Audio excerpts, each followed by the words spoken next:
The gunshot echoed across Nathan Tucker's land Hold just still, after this will burn. sunset. Then hoofbeats, You're hard very and brave. fast. Almost He done grabbed now. his Winchester I and told stepped you I'd onto be the back porch for as a what's mine. woman's scream tore through the autumn Far air. enough. Get She off burst my from the land tree now. line on a lathered horse blood streaming Scream down her full. arm, clutching something against her chest. 3 riders pursued her. Control your Nate breath. raised his rifle, fired twice into the dirt. The riders pulled up short, turned and vanished into the dusk. The woman's horse stumbled. She hit his Remember when porch this like a was just fallen open angel land? unconscious, bleeding, still And now gripping a look at it. blood-stained deed We that would built change something everything. special here. Before we begin this journey together, I'd love for you to subscribe to our channel and stay with me until the very end of this story. And please comment below with the city you're watching from. I want to see how far this story travels. Now, let's begin where hope seemed lost, but courage was just awakening. The woman didn't move. Nate stood over her rifle, still raised, scanning the darkness where the riders had disappeared. His heart hammered against his ribs, the first real feeling he'd had in 3 years. Fear. Actual fear. Not the numb nothing he'd carried since Martha and Daniel died. This was different. This was alive. He lowered the rifle and knelt beside her. She was younger than Martha had been, maybe 32, 33. Dark hair plastered to her face with sweat and dust. Her dress was torn at the shoulder, good fabric once now ruined. Blood soaked her left sleeve, dripping onto his weathered porch boards. But what caught his attention was what she clutched against her chest, a leather-bound journal and folded papers both stained dark red. Not her blood, someone else's. "Ma'am." His voice came out rough from disuse. He hadn't spoken to another person in weeks. "Ma'am, can you hear me?" Nothing. He checked her pulse. Strong. Breathing shallow but steady. The wound on her arm looked clean, a graze, not a through and through. She'd fainted from exhaustion more than injury. He'd seen it before during the war. Bodies pushed past their limits just stopped. Nate slid his arms beneath her and lifted. She weighed nothing. He'd carried 100-pound feed sacks that felt heavier. Inside the cabin was cold. He'd let the fire die to embers hours ago. He laid her on his bed, the only bed, and moved quickly to rebuild the flames. The journal and papers had fallen from her grip. He picked them up carefully, not meaning to pry, but the deed was open, and he couldn't help but see the names written there in careful script: James and Catherine Brennan. Silver Creek Valley, Section 12. 40 acres. Water rights included. Signed, dated legal, and covered in blood spatter.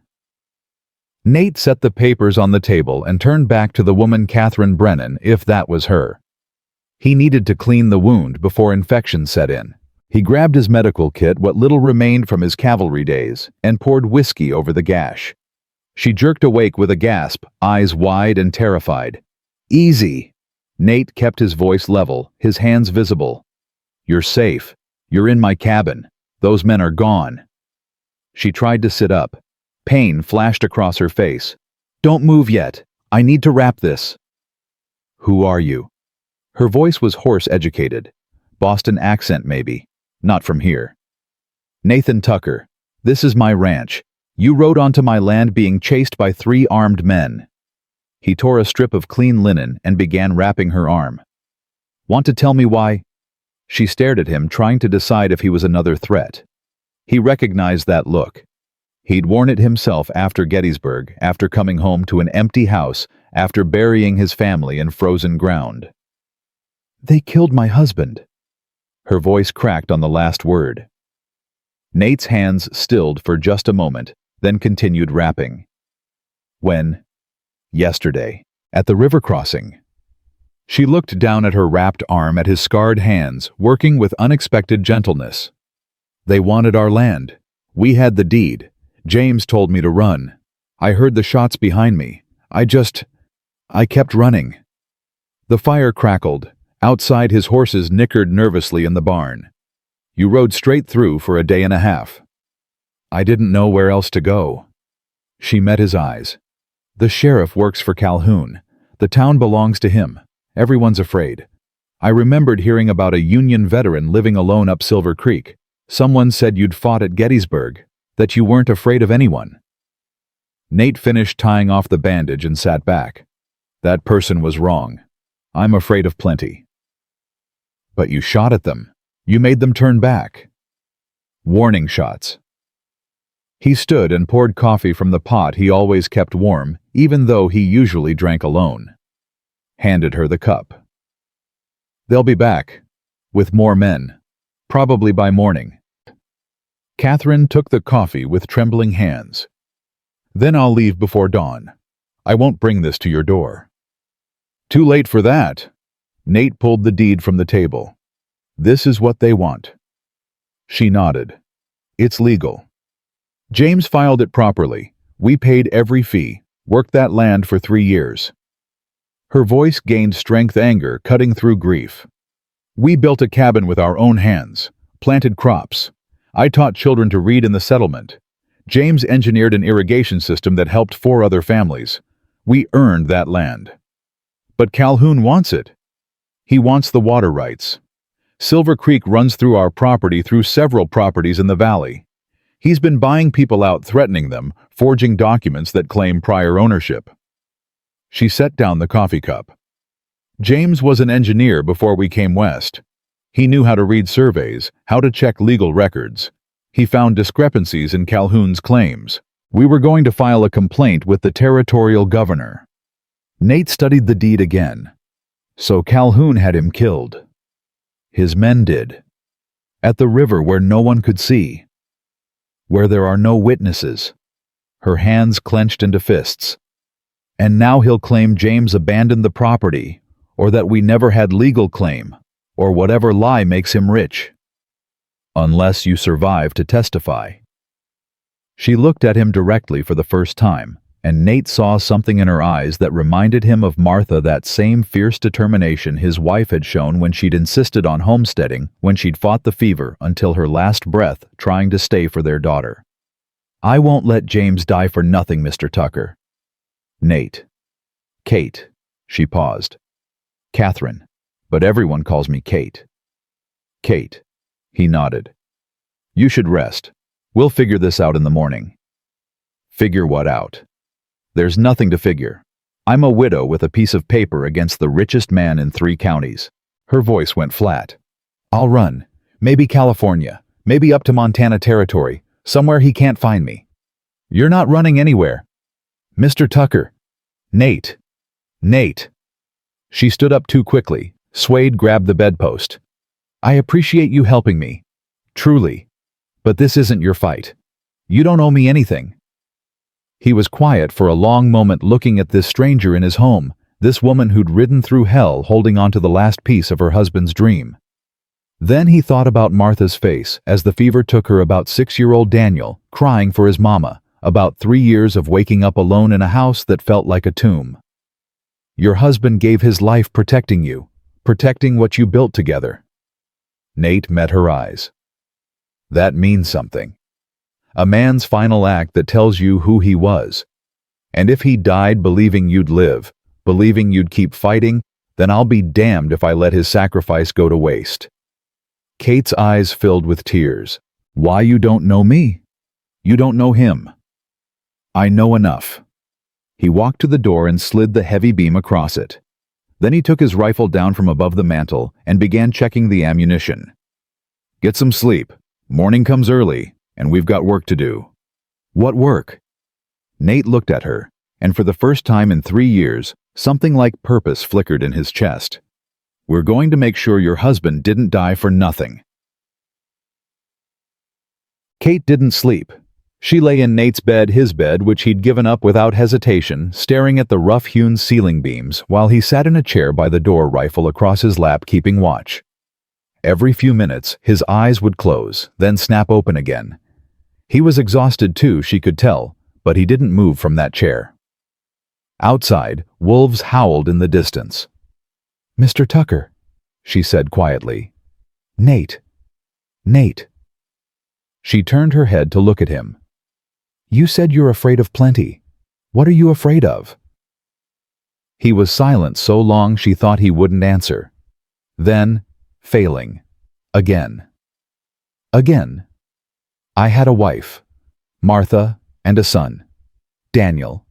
He was 6.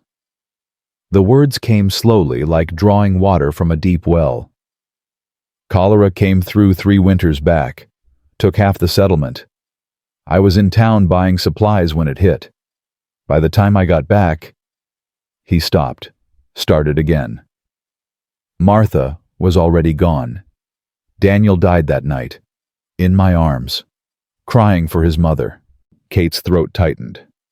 "I'm so sorry. I couldn't save them. Couldn't do a damn thing except watch them die." His voice was carefully controlled, but she heard the pain underneath. "So yes, I'm afraid. Afraid that when it matters, when someone needs me, I'll fail again." "But you didn't fail them," Kate said. "Disease isn't something you can fight with a rifle." "That's what everyone said at the funeral. Didn't make it true." He shifted in the chair, the wood creaking. "I stayed here because leaving felt like abandoning them. But staying—" He looked at her. "Staying felt like dying slow." Kate understood. She'd been dying slow since yesterday, since she'd heard those gunshots at the river, since she'd kept running like James told her to, while the man she loved bled out in the dirt. "Why'd you really let me stay?" she asked. Nate was quiet again. Then, "Because for the first time in 3 years, I felt something other than nothing. I felt afraid, and fear means you're still alive." They sat in silence after that, 2 ghosts, learning to be human again. Tug. Dawn came gray and cold. Nate was already up, had been for an hour, boarding the windows with planks he'd pulled from his small barn. Kate found bread and dried meat on the table, ate quickly, despite her arm aching. Through the gaps in the boards, she could see frost on the ground, their breath misting in the cold cabin air. "You expecting a siege?" she asked.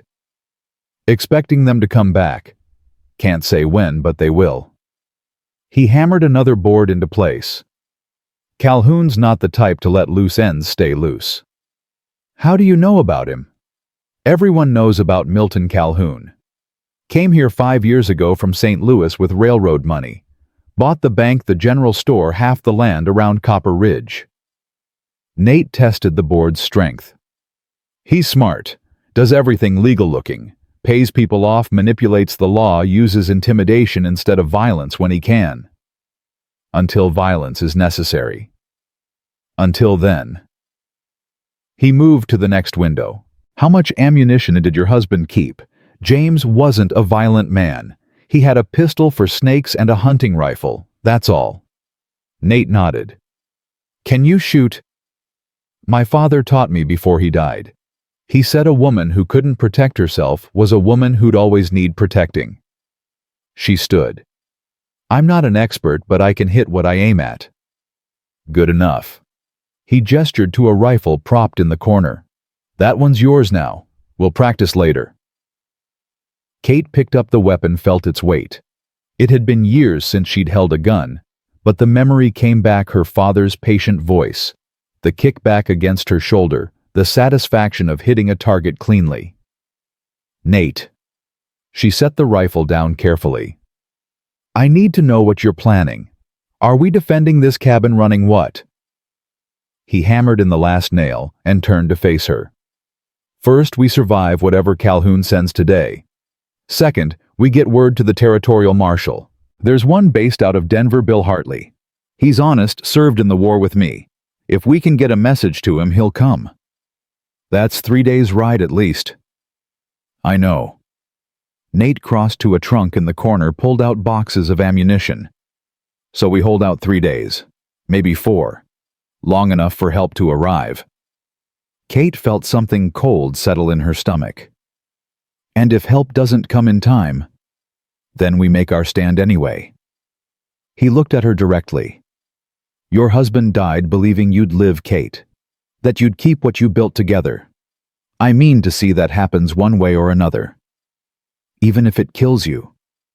I've been dead for 3 years.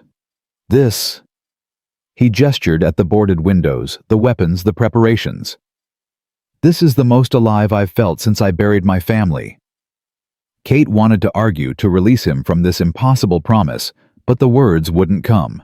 Because part of her, the part that had ridden through a day and a half of hell, the part that had held on to James's blood-stained deed, like it was life itself, that part understood exactly what Nate meant. Sometimes dying for something was easier than living for nothing. "Okay," she said quietly. "Then we fight." The rider came at mid-morning. Just one man this time, well-dressed in a gray suit and clean hat. Wrong for this rough country. The kind of man who paid others to get his hands dirty. He stopped 50 feet from the cabin, made a show of keeping his hands visible. Nate stood on the porch rifle, cradled but not aimed. Kate watched from a gap in the boarded window. "Good morning, friend," the rider called out. His voice was smooth, practiced. "Name's Porter. I work for Mr. Calhoun. Might I have a word?" "You can talk from there," Nate said. Porter smiled like they were discussing the weather. "I heard you're harboring a widow. Mrs. Brennan, I believe. Poor woman all alone.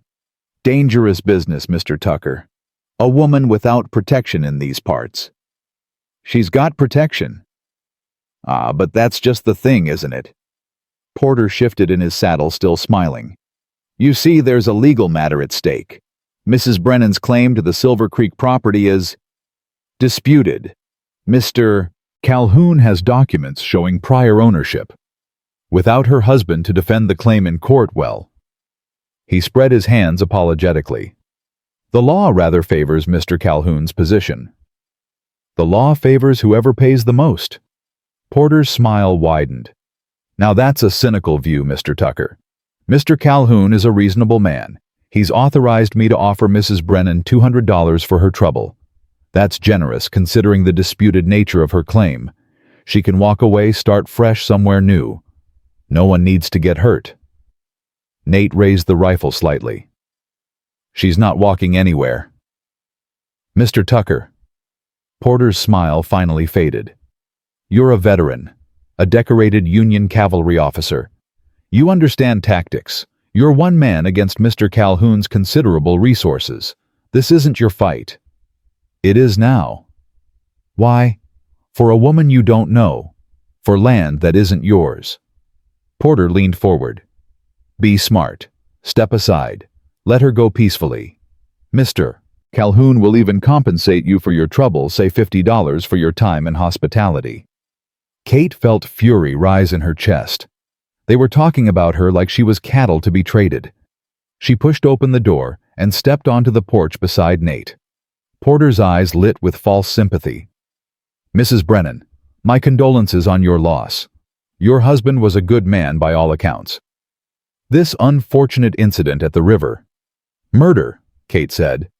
"The word you're looking for is murder." "Was a tragedy," Porter continued smoothly.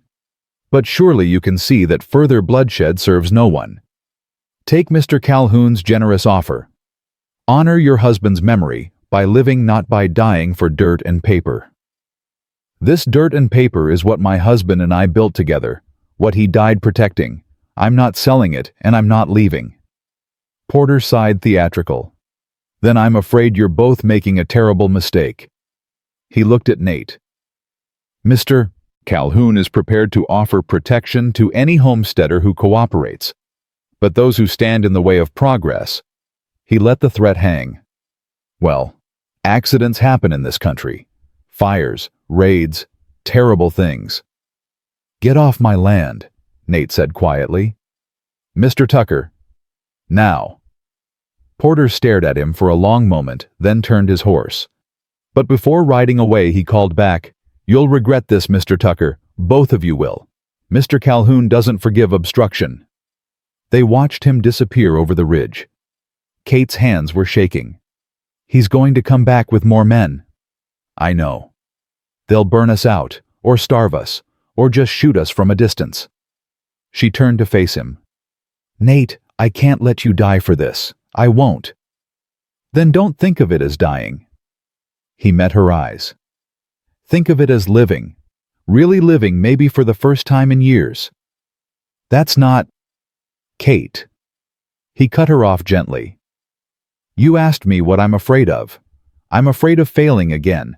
But I'm more afraid of spending another 3 years as a ghost, just going through motions waiting to join Martha and Daniel in that frozen ground. His voice grew stronger. Your husband's sacrifice gave you a chance to fight, to live, to matter. That's what I'm choosing now. To matter. Even if it's just for a few days. Kate felt tears she'd been holding back since the river finally broke free. I don't want to lose you too. Then we better make damn sure we win. They spent the afternoon preparing. Nate showed Kate how to reload the rifles quickly, how to fire from a covered position, how to conserve ammunition. He positioned water buckets around the cabin in case of fire.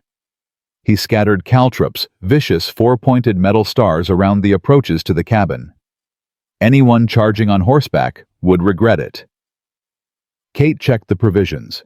They had maybe a week's worth of food if they rationed carefully. Water would be trickier. The creek was 300 yards away, too exposed for safe retrieval. They filled every container they had. Tell me about him, Nate said while they worked. Your husband. Kate paused, a water bucket heavy in her hands. James was kind, patient. He believed in building things and making things better. She smiled despite the pain. When we met in Boston, I was teaching at a girls' school. He was an apprentice engineer. We'd debate for hours about whether the future lay in cities or in opening the frontier. Obviously, he won that argument. You were happy. Happier than I had any right to be. She set down the bucket. We had 4 years together. That's more than some people get in a lifetime. Nate nodded, understanding. Martha and I had 8 years. Daniel was our only child. She wanted more, but... He shrugged. Sometimes what you get is all you get. Do you ever feel guilty? Kate asked quietly. For being the one who survived? Every damn day. He hammered another board into place. But Martha would have killed me herself if she knew I'd spent 3 years just existing. She was practical that way. Would have told me to stop feeling sorry for myself and do something useful. James would have said the same thing. Kate picked up the rifle again, tested its weight. He used to say, a person who builds nothing has no reason to live. I think that's why he loved homesteading. Every day you could see what you'd accomplished. Trees cleared, fields planted, a cabin raised. Tangible proof that you existed, that you mattered. He sounds like he was a good man. He was, Kate's voice caught. He deserved better than to die in the dirt at some river crossing while his wife ran away. Stop. Nate's voice was sharp. He chose. You didn't kill him. Calhoun's men did. And he chose to give you time to escape because he loved you more than his own life. Don't dishonor that choice by calling it a failure. Kate stared at him, then nodded slowly. You're right. Besides, Nate continued, his voice softening. If you want to honor his death, then live. Fight. Don't waste what he bought you. The words hit harder than any blow. Kate felt something shift inside her chest. Grief turning into something else. Something harder. Something sharp enough to cut. Then let's make sure we don't waste it, she said. The sun was setting when Samuel Rodriguez appeared on the trail. Nate recognized him immediately, his nearest neighbor, a rancher from the next valley over. Samuel was in his 50s, weathered and practical, with 4 daughters and a wife he'd buried 2 years back. A good man, an honest man, but also a man with 4 daughters to protect. Samuel stopped his horse well back from the cabin, hands visible. Nate, it's Samuel. I need to talk to you. Nate stepped onto the porch. Come ahead, but slowly. Samuel dismounted and approached on foot. His face was troubled. I heard you've got Kate Brennan with you. I heard about what happened to James. News travels fast. Calhoun's men are spreading the word in town. saying Kate's wanted for questioning in James's death, saying you're harboring a fugitive. Samuel looked genuinely distressed. Nate, I'm sorry. I know you're doing the right thing, but what's Samuel? Calhoun's putting pressure on everyone. Anyone who helps you loses their credit at his store, their loans at his bank. The freight contracts, the water rights agreements, he controls all of it. Samuel's voice cracked. I've got 4 daughters, Nate. Elena's 18, wants to go to teaching college. If I help you, if I even talk to you, Calhoun cuts me off. My family starves. Nate felt something cold in his chest, but kept his voice level. I understand. Do you? Samuel looked pained. Because I don't. I should be standing with you. James was my friend. Kate taught my daughters to read. But... He gestured helplessly. I'm a coward, Nate. I'm choosing my family over what's right, and I'll live with that shame the rest of my life. You're not a coward, Nate said quietly. You're a father. There's a difference. Is there? Samuel's eyes were wet. My Elena asked me tonight. Papa, what kind of man lets an honest woman get run off her land? What kind of man hides while his neighbor fights alone? And I didn't have an answer, Nate. Not one that didn't make me hate myself. Kate appeared in the doorway behind Nate. Samuel, go home to your daughters. Take care of them. That's what matters. Kate, I mean it. Her voice was firm but kind. James would understand. I understand. Keep your family safe. That's not cowardice. That's love. Samuel looked between them, shame and gratitude warring on his face. If there was any other way? There isn't, Nate said. Go home, Samuel. After he left, Kate and Nate stood on the porch in the gathering darkness. He's a good man, Kate said. Good men are easy to break, Nate replied. That's what people like Calhoun count on. Will anyone help us? No. He met her eyes. But we don't need anyone else. We've got each other, and we've got the truth. Sometimes that's enough. Kate wanted to believe him. She wanted to believe that truth mattered, that justice existed, that good could triumph over evil if people just stood firm enough. But then she thought of James bleeding out at the river of Calhoun's smiling men of Samuel's shame-filled face, and she wondered if faith was enough against bullets. Night fell cold and clear. They took turns keeping watch, though neither truly slept. Every sound outside brought them to full alert, a coyote's yip, the wind rattling the shutters, their horses nervous in the barn. The moon was bright enough to see, by which meant anyone approaching would be visible. Which also meant they were visible. Around midnight, Kate's watch, she heard hoofbeats in the distance. Multiple horses. She woke Nate immediately. How many?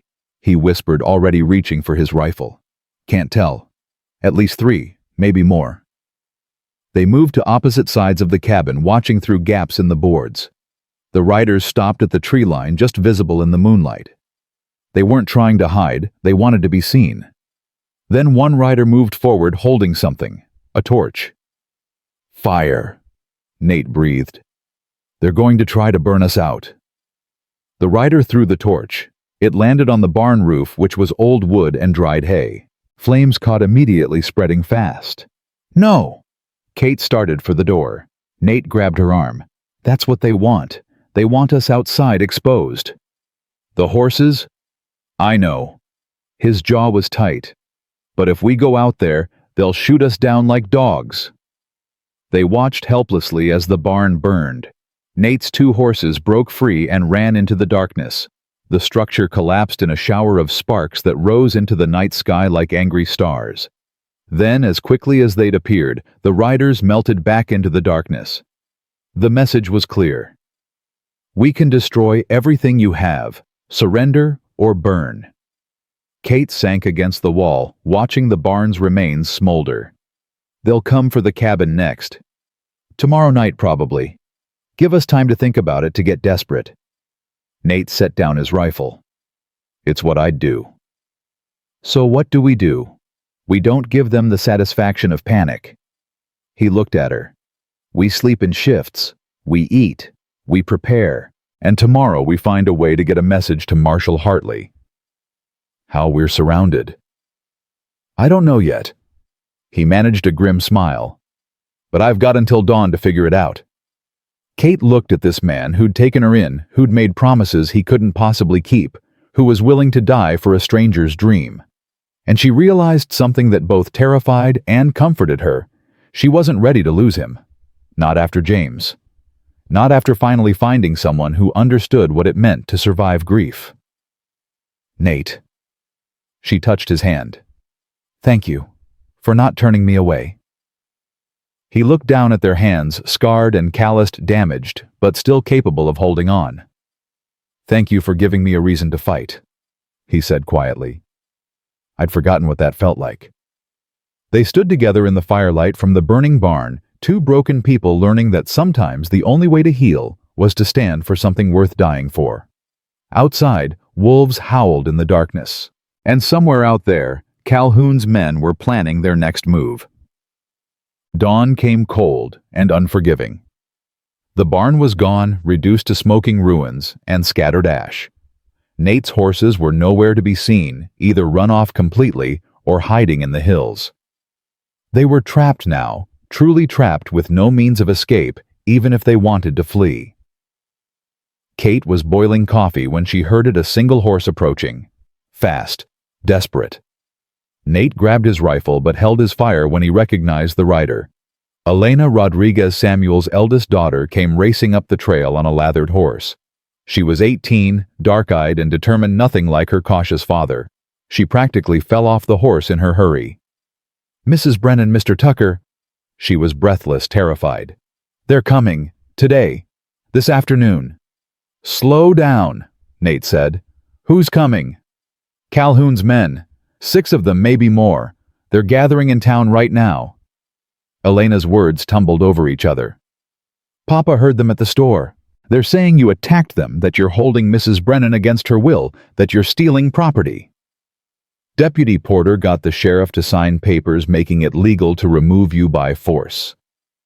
Kate felt ice in her veins. Your father sent you? No. Elena's chin came up. He doesn't know I'm here, but I couldn't. I won't. She struggled for words. My mother died 2 years ago. Mrs. Brennan taught me to read and write when no one else would. She said women had to fight for every inch of respect, that we couldn't rely on men to give us what we deserved. Tears streaked her dusty face. I'm not letting them kill you without at least warning you. Nate and Kate exchanged glances. How much time do we have? Nate asked. 3 hours, maybe 4. They're waiting for Deputy Porter to finalize the papers. Elena grabbed Kate's hands. Please, run. Take Mr. Tucker's horses and ride for Denver. Get to the territorial marshal. He's the only one who can stop Calhoun. The horses are gone, Kate said gently. The barn burned last night. Elena's face fell. Then you're trapped. Yes. They'll kill you. Both of you. Maybe. Nate checked his rifle again. But we'll make them work for it. Elena looked between them, saw the determination in their faces, and made a decision. She ran back to her horse and pulled a rifle from the saddle. Then I'm staying too. No. Kate's voice was sharp. Absolutely not. Why not? You think only married women get to fight for what's right? Elena's young face was fierce.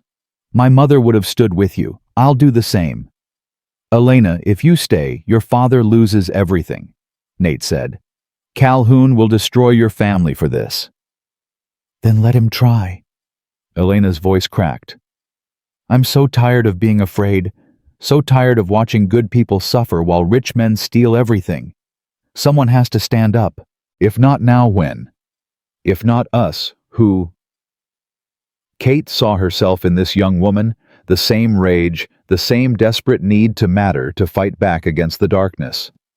But she also saw the innocence that neither she nor Nate had anymore, and she couldn't bear to watch it destroyed. Go home, Kate said softly. Please, Elena, your mother would want you safe. My mother would want me brave. But Elena's hands were shaking. She was 18, full of fury and ideals, with no real understanding of what violence looked like when it came. Nate made the decision for all of them. He took Elena's rifle gently but firmly. You've done enough. You warned us. That took real courage. Now go home before your father realizes you're gone. Take care of your sisters. Live the life Mrs. Brennan and your mother fought to give you. Elena's eyes filled with tears. It's not fair. No, Kate agreed. It's not. But life rarely is. They watched Elena ride away, shoulders shaking with sobs she tried to hide. She reminds me of Martha, Nate said quietly. That same fire. That need to make things right. She reminds me of myself, Kate replied. Before I learned that fire alone isn't enough. You need water too, patience, strategy. Do we have a strategy? Kate looked at the cabin they'd fortified, at the weapons they'd prepared, at the smoking ruins of the barn. She thought about James dying at the river, about Nate's family, buried in frozen ground, about all the good people who'd been broken by fear. And she made a decision. Yes, she said. We survive, whatever it takes. Because if we die here, Calhoun wins. And I'm not giving him that satisfaction. Nate smiled, the first real smile she'd seen from him. Now that's a strategy I can work with. They had 2 hours before Calhoun's men arrived. Nate spent the first hour checking every board, every nail, every firing position. Kate loaded ammunition until her fingers ached, organizing cartridges by the windows where they'd make their stand. The work was mechanical, mindless, but it kept the fear at bay. As long as they were moving, preparing, doing something, they could pretend they had control. But the truth sat heavy between them, 6 armed men against 2. Mathematics didn't favor courage. I need to tell you something. Kate set down a box of cartridges. Her hands weren't shaking anymore. In case this goes badly. Don't. Nate's voice was rough. Listen to me. She crossed to where he stood by the window. James and I couldn't have children. We tried for 3 years. Every month I'd hope, and every month I'd fail him. He never blamed me, but I blamed myself. I thought maybe that's why God took him punishment for my inadequacy. Kate. But then I realized something last night watching the barn burn. She met his eyes. James didn't die because I failed to give him a child. He died protecting what we'd built together, our home, our dreams, our partnership. That was enough. I was enough. And if we die here today, defending this cabin, defending each other, her voice caught. That will be enough too. Nate was quiet for a long moment. Then he reached out and took her hand, the first time he'd touched her with anything other than medical necessity. Martha used to say that love wasn't about big gestures or perfect moments. It was about standing next to someone when everything was falling apart and choosing to stay. His scarred fingers tightened around hers. I didn't understand what she meant until the fever came. Until I watched her fight for every breath, choosing to stay with Daniel and me as long as she possibly could. He paused. You're right. Standing together, fighting together, that's enough. More than enough. Kate felt something crack open in her chest, something she'd kept locked tight since James died. Not love, not yet, maybe never, but the possibility of it. The recognition that healing didn't mean forgetting, and that surviving didn't require being alone. If we live through this, she started. When we live through this, Nate corrected. When we live through this, she amended, allowing herself that small hope. I'd like to know more about Martha and Daniel. I'd like to hear their stories. I'd like that too. And I want to know about James, not just how he died, but how he lived. What made him laugh? What dreams he had that you never got to fulfill? It was a promise, Kate realized. A promise to honor the dead by truly living. By not hiding in grief or guilt, but by carrying those lost loves forward into whatever future they could build. The sound of hoofbeats shattered the moment. They moved instantly to their positions, Nate at the front window, Kate at the side. Through the gaps in the boards, they saw riders emerging from the tree line. 6 men, just as Elena had warned. Deputy Porter led them wearing a tin star that meant nothing. Behind him rode harder men, the kind who killed for money and slept soundly after. But what stopped Kate's breath was the man riding in the center. Milton Calhoun himself. He was older than she'd expected, maybe 55, with silver hair and expensive clothes that looked absurd in this rough country. He sat his horse like he was posing for a portrait, every movement calculated for effect. This was a man who believed his wealth made him untouchable. The rider stopped 30 yards out. Calhoun raised one hand, a parody of peaceful intent. "Mr. Tucker." His voice was cultured, Eastern educated.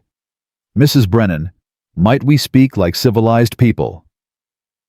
Nate opened the door, partway, rifle visible but not aimed. "Say what you came to say." "I apologize for the unpleasantness with the barn. My men can be overzealous in protecting my interests." Calhoun's smile was practiced, meaningless. "But I'm here to resolve this situation peacefully. Mrs. Brennan, I'm prepared to increase my offer. $500 for the deed and your immediate departure from this territory. That's more than fair compensation for a disputed claim. The only thing disputed is your right to steal what isn't yours." Kate stepped into view beside Nate. "My husband filed that deed legally. We paid every fee. We worked that land honestly." "Ah, but did you—" Calhoun pulled papers from his coat. "I have documents showing prior claim to those water rights dating back to 1871. Before your arrival, the territorial surveyor confirms my ownership." "The territorial surveyor you bribed," Kate shot back. Calhoun's smile thinned. "Careful, Mrs. Brennan. Slander is a serious accusation. I'm a respected businessman. You're a widow with questionable legal standing, currently trespassing on Mr. Tucker's property and refusing lawful requests to settle a legitimate dispute." "Legitimate?" Nate's voice was flat. "Is that what you call murdering a man at a river crossing?" "Murder." Calhoun looked genuinely puzzled, which was somehow more frightening than anger. "Mr. Brennan's death was a tragedy. According to witnesses, he drew his weapon first. My men defended themselves. The sheriff's report confirms it."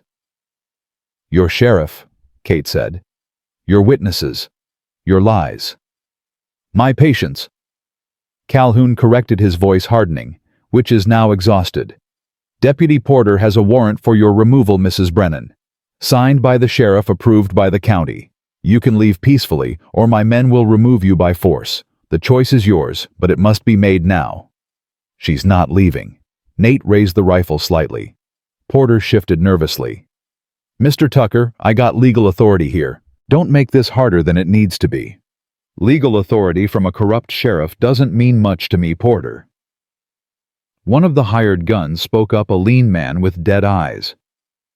"We're 6 armed men, you're 2. Simple math." "Math doesn't account for desperation," Nate replied. "First man who tries to cross this threshold dies. Might be you, might be Porter, might even be Calhoun himself. You want to find out which?" The hired guns exchanged glances. They were paid to intimidate and kill, but they were also professionals. Professionals calculated risk versus reward. Charging a fortified position against a trained marksman was poor odds, even with superior numbers. Calhoun read the hesitation, and his face twisted with contempt. "I'm paying you to do a job. Do it." "With respect, Mr. Calhoun," the lean gunman said carefully, "we're not getting paid enough to die. That man's cavalry. He'll take 2, maybe 3 of us before we reach that door. Then I'll double your pay." "Can't spend money if you're dead?" The gunman looked at Nate with something like professional respect. "We'll come back after dark. Burn the cabin like we did the barn. Smoke 'em out. Lower risk." Kate felt ice in her stomach. Fire was the one thing they couldn't defend against. The cabin was wood old dry perfect kindling. They'd burn alive or die running into bullets. Calhoun seemed to recognize this too. His smile returned colder now. A practical suggestion. Mr. Tucker, Mrs. Brennan, you have until sunset to reconsider. After that, my men will do what's necessary. I'll be waiting in town for your surrender. Or for news of your deaths. I'm indifferent which. He turned his horse, confident in his victory. Calhoun? Kate's voice stopped him. Why, you're already rich. You have land money power. Why do you need ours? He looked back at her, and for the first time she saw real emotion on his face. Not greed. Something worse. Pride. Because this valley will be mine, Mrs. Brennan. Every acre, every water, right every inch of soil. When the railroad comes through, and it will come, I'll own the future. Your husband's stubborn morality stood in my way. His death removed that obstacle. His voice went cold. You're the last piece of a puzzle I've been assembling for 5 years. And I will not allow a widow and a broken rancher to deny me what I've earned. Earned? Nate's voice was deadly quiet. You earned nothing. You stole it. Theft is such an ugly word. I prefer consolidated. Calhoun gathered his reins. Sunset, Mr. Tucker. Make your choice. Glory or survival. Most men choose survival. Most men aren't worth knowing, Nate replied. They watched the riders disappear into the trees. Kate's legs went weak. She sat down hard on the floor rifle, clattering beside her. He's going to burn us alive.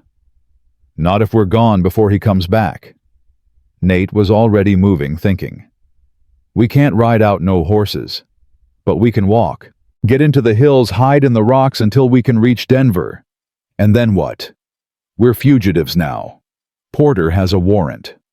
Even if we reach Marshal Hartley, Calhoun will claim we're outlaws. His word against ours. We have the deed. We have a blood-stained piece of paper and no witnesses. Kate laughed a broken sound. James is dead. No one will testify against Calhoun. We're alone. Nate knelt in front of her. Then we fight anyway. Maybe we die. But we die standing Kate.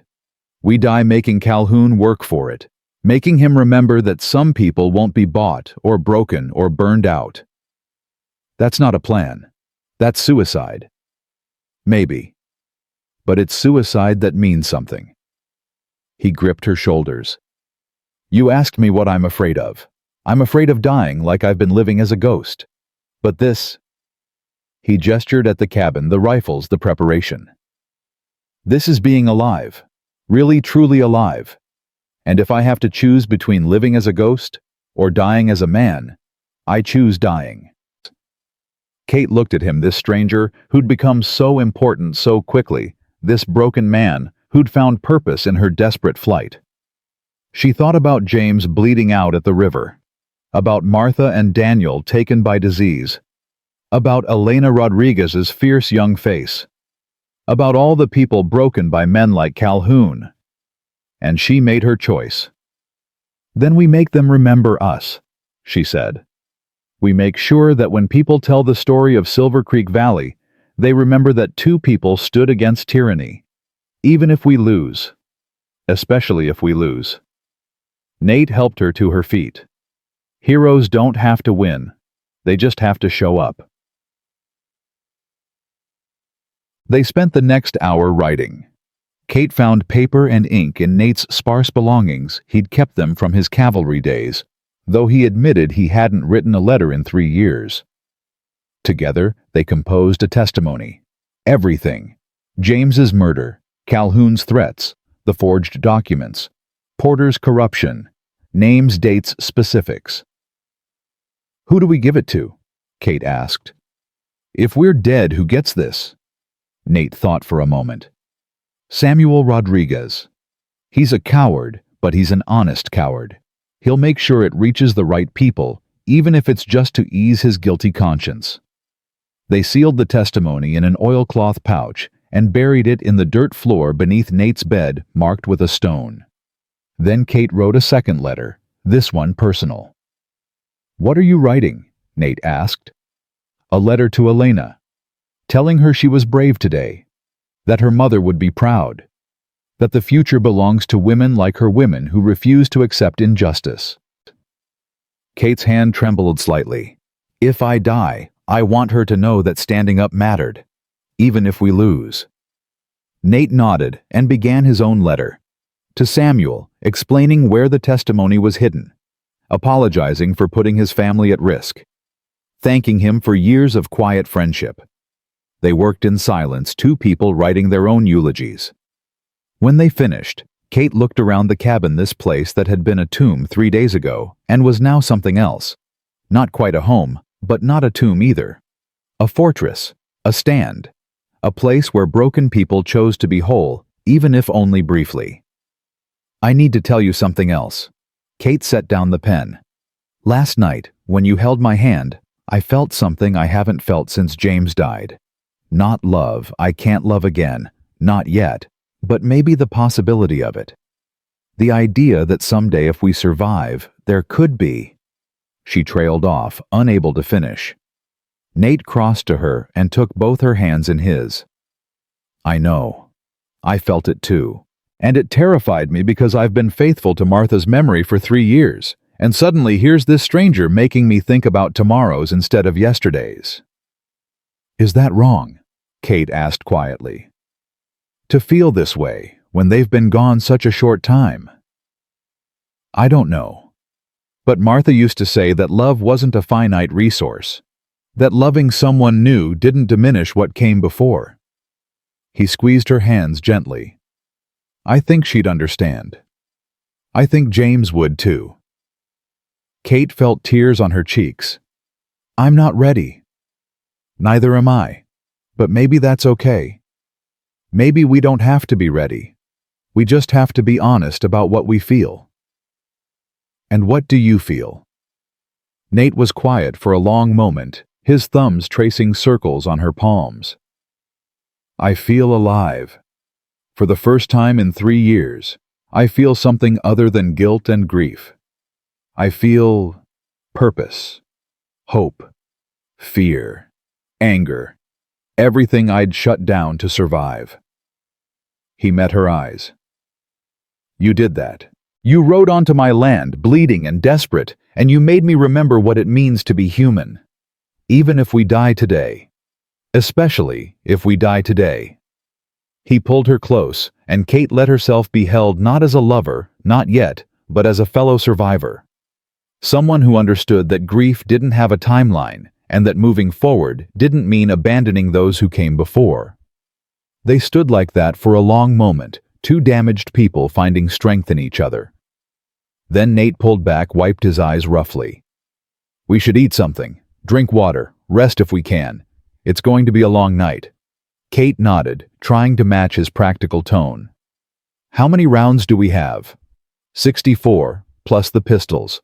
Enough to make them respect us, not enough to hold out indefinitely.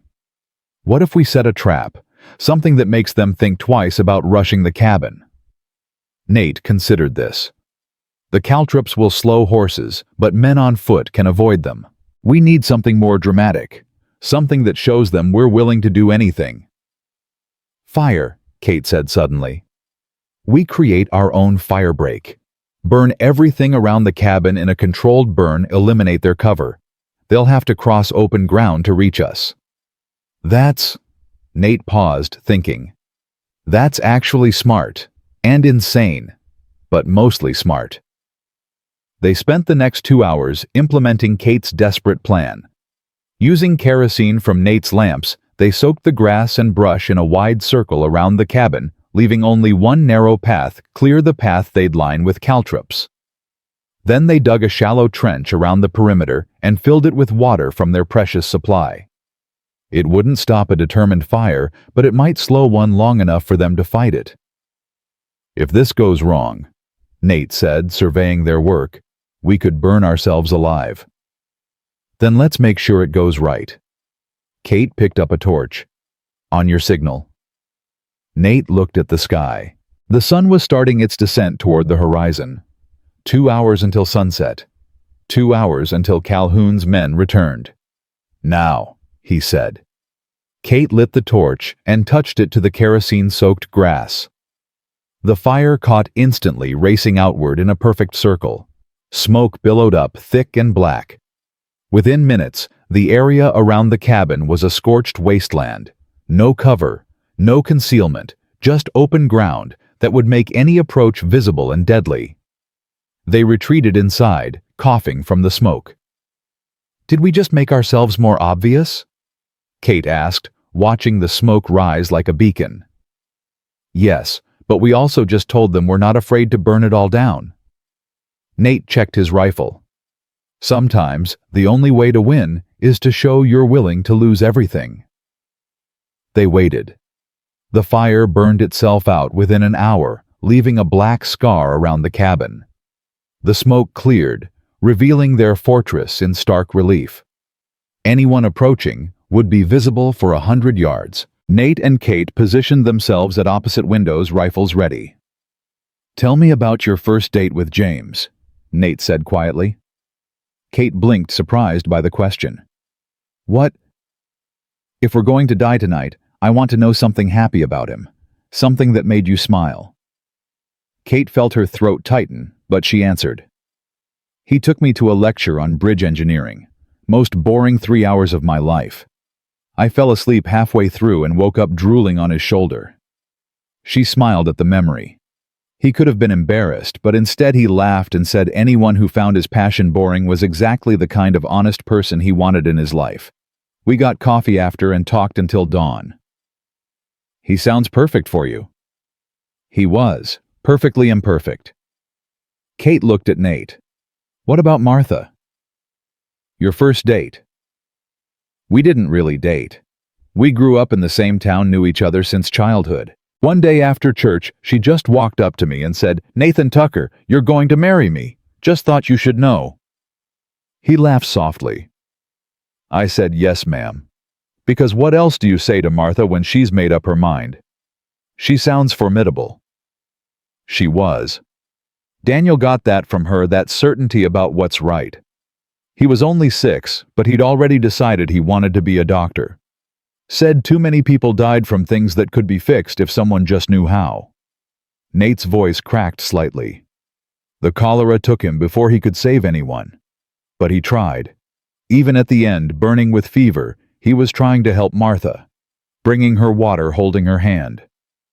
Kate reached across the space between their windows and found his hand. They held on two people sharing their dead with someone who understood.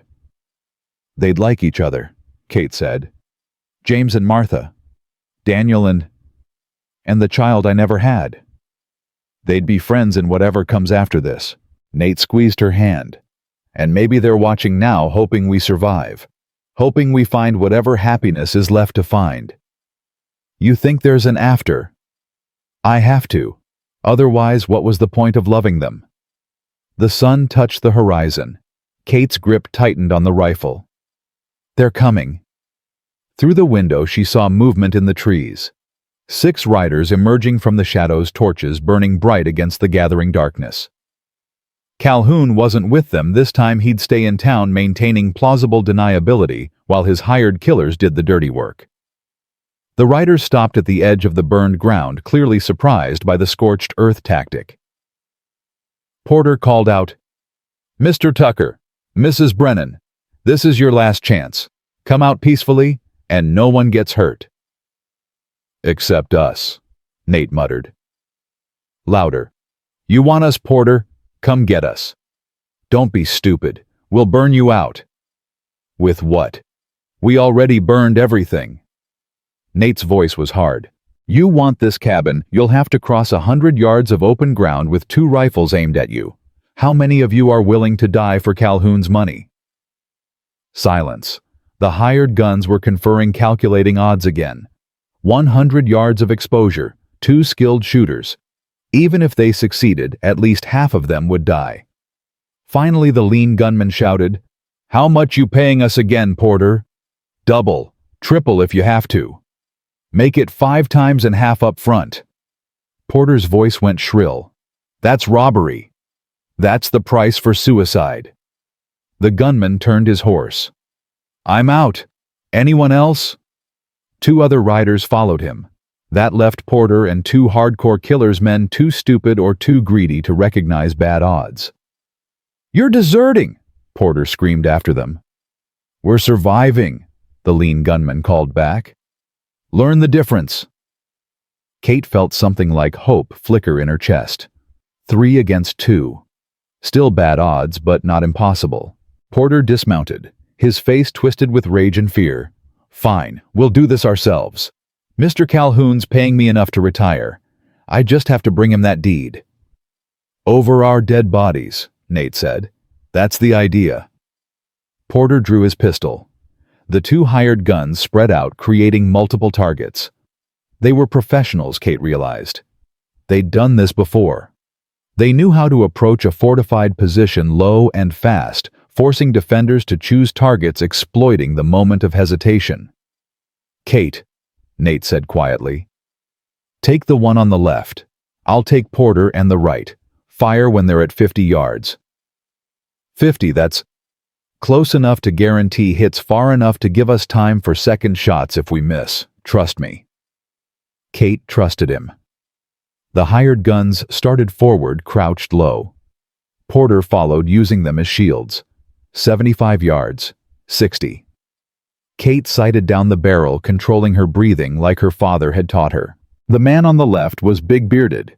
She aimed for center mass, largest target, hardest to miss. 50 yards. Now, Nate said. 2 rifles fired simultaneously. The bearded man dropped instantly, Nate's shot taking him in the chest. Kate's target stumbled, hit in the shoulder. Not a killing shot, but enough to take him out of the fight. He fell screaming.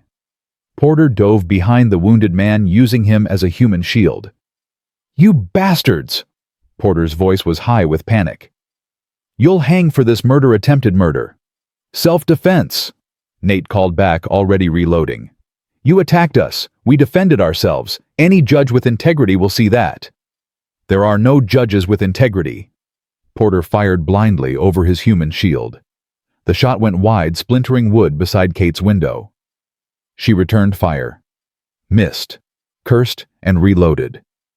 The wounded hired gun was trying to crawl away, leaving a blood trail in the dirt. Porter grabbed him, dragged him closer as cover. The man screamed. Porter! Nate's voice cut through the chaos. Let him go. Let him crawl away. This doesn't have to be a massacre. He's my ticket out of here alive. Porter fired again. This shot came closer, punching through the boards inches from Nate's head. Kate fired back, forcing Porter to duck. They were at a stalemate. Porter couldn't advance without exposing himself. Kate and Nate couldn't finish him without hitting the wounded man he was hiding behind. And the light was fading, making accurate shots harder. We wait him out, Nate said quietly. He'll have to move eventually. He's got no food, no water. We can outlast him. But Kate saw the problem before Nate did. The dead man's torch had fallen into dry grass at the edge of their firebreak. The wind was picking up, carrying embers toward the cabin. Small flames started to catch in the wood they'd stacked for winter. Fire! She breathed. Nate, we've got fire on the south side. He swore viciously. Keep Porter pinned. I'll handle it. Nate ran to the south window, grabbed one of their water buckets, and started throwing water on the flames. But there wasn't enough. They'd used most of their supply, creating the firebreak. The flames were growing. Porter saw his opportunity. He shoved the wounded man aside and charged, firing as he ran. 3 shots in rapid succession. One shattered the window beside Kate. Another buried itself in the wall. The third, Kate felt the impact before the pain. Something hot punched through her right side, spinning her around. She hit the floor hard, the rifle clattering from her hands. Kate! Nate's voice seemed to come from very far away. She tried to answer, but blood filled her mouth. Through dimming vision, she saw Nate drop the water bucket and grab his rifle. Saw him take careful aim as Porter closed the distance, now 20 yards away, 15-10. The rifle shot was deafening in the small cabin. Porter dropped mid-stride, a red flower blooming on his chest. He fell face first into the dirt, dead before he landed. Then Nate was beside her, tearing her dress to see the wound. "No, no, no, no," he kept saying. "Kate, stay with me. Stay with me." She tried to speak, managed only a whisper. "James, don't you dare." Nate pressed cloth against the wound, trying to stop the bleeding. "Don't you dare leave me now. We had a deal. Remember, we survived this together." Kate coughed, tasted copper. "Sorry. Stop apologizing and keep breathing." But even as he worked, she could see the truth on his face. The bullet had gone clean through, low on her right side. Maybe her lung, maybe her liver. Either way, she was bleeding internally. Without a doctor, without proper supplies, she had hours at best. "The fire," she managed. "Forget the fire. Save the cabin." "I don't give a damn about the cabin." His voice broke. "You don't get to do this. You don't get to make me care and then die. That's not fair." Kate reached up with a shaking hand and touched his face. "Life rarely is." Nate carried her to the bed, his hands slick with her blood. The fire outside was spreading, crackling louder now, but he couldn't think about that. Couldn't think about anything except the woman dying in his arms. The woman who'd ridden into his life 4 days ago and made him remember what it meant to be human. "Kate, listen to me." He pressed harder on the wound, trying to stop the bleeding that wouldn't stop. "You're going to be fine. I've seen worse wounds. Men who survived worse than this." Liar. But she smiled, slightly blood on her teeth. "Bad at lying." "Then I'll tell you the truth." He grabbed whiskey, poured it over the wound. She gasped, but didn't scream. "The truth is I can't lose you. Not now. Not after I finally found a reason to stop being dead." Kate's hand found his. Her grip was weak. "You have to let me go." "No." "Nate." She coughed and more blood came. "James, Martha, they're waiting. I'm ready." "Well, I'm not ready." His voice cracked. "I'm not ready to be alone again. I'm not ready to bury another person I care about. I'm not ready for you to die believing this was all for nothing." "Wasn't nothing." Kate's breathing was shallow, labored. "We fought. We stood. That matters. It matters more if you live to tell people about it." He tore more cloth, trying to pack the wound tighter. "Come on, Kate. You're tougher than this. You rode 30 miles bleeding and exhausted. You learned to shoot in one afternoon. You set a damn fire break around a cabin." He laughed, a broken sound. "You're the strongest person I've ever met. Don't quit now." "Not quitting." Her eyes were starting to glaze. "Just tired." The fire was inside the cabin now. Smoke curled through the south window. Nate could feel the heat building, could hear wood starting to crack. They had minutes, maybe less, before the whole structure went up. He made a decision. Lifting Kate as gently as he could, he carried her toward the door. She moaned in pain and the sound nearly broke him, but he didn't stop. Couldn't stop. The cabin was lost, but she didn't have to be. Outside, the world was burning. The fire had jumped. Their trench was consuming everything. But there was one path still clear, the narrow trail they'd left open, lined with caltrops to stop horses, but wide enough for a man on foot. Nate ran. Kate was light in his arms, getting lighter as blood soaked through the bandages. He could feel her heartbeat against his chest, fluttering like a trapped bird. Too fast, too weak. "Stay with me," he kept saying. "Kate, stay with me." They reached the creek, and Nate waded into the icy water. It was only knee-deep, but it would stop the fire, give them a barrier. He laid Kate on the far bank in the shelter of some rocks and went back to the water to soak more cloth for bandages. When he returned, her eyes were closed. "Kate." He pressed the cold cloth against her wound. "Kate, open your eyes." Nothing. Damn it, Kate, you don't get to leave. He was shouting now, not caring who heard. You don't get to make me care and then die. You don't get to be one more person I fail to save. Open your eyes. Her eyelids fluttered, opened slightly. There you are. Nate's voice gentled. Stay awake. Talk to me. Tell me about Boston. Tell me about teaching. Tell me anything. James? Her voice was barely audible. Tell him. I tried. You tell him yourself. You're not dying tonight. Already dead. She smiled slightly. Just hasn't caught up. Yet. Nate felt rage and grief crash through him in equal measure. This wasn't fair. None of this was fair. Kate had done everything right. She'd run when James told her to. She'd fought when others would have surrendered. She'd been brave and strong and good. And now she was dying in the dirt beside a creek, while the cabin burned and Porter's body cooled, and Calhoun sat comfortable in town counting his money. I'm going to tell you a secret. Nate held her hand, felt how cold it had become. That first night when you were unconscious, and I was cleaning your wound, I looked at you and thought, she's going to save me. Not the other way around. You. Because I saw something in your face even then, even bleeding and exhausted, I saw strength. Purpose. The will to survive. He brushed hair from her forehead. And I was right. You did save me. You made me remember what it feels like to be alive, to care about something other than my own guilt. So you don't get to die now. Not when you just fixed what was broken in me. Kate's eyes focused on his face. Not broken. Just grieving. Same thing sometimes? No. She squeezed his hand with what little strength remained. Grief is love. With nowhere to go.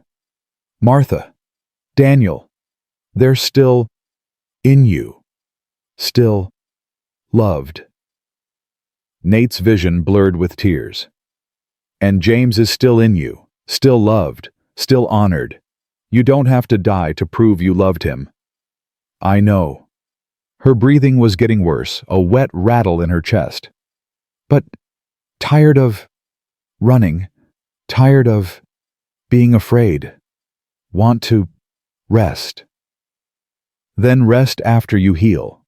Rest after we win. Rest after you rebuild what Calhoun tried to destroy. Nate was begging now, and he didn't care. Please, Kate. Please don't leave me alone again. She looked at him for a long moment, and something in her eyes shifted. Not resignation, something fiercer. Not alone. The words came with obvious effort. Samuel, Elena, good people. They'll help. I don't want Samuel. I want you. Kate smiled, sad and knowing. You barely know me. I know enough. I know you're brave and stubborn and too smart for your own good. I know you made me laugh yesterday when you beat me at cards. I know you hum when you cook, and you're left-handed, and you're terrified of spiders.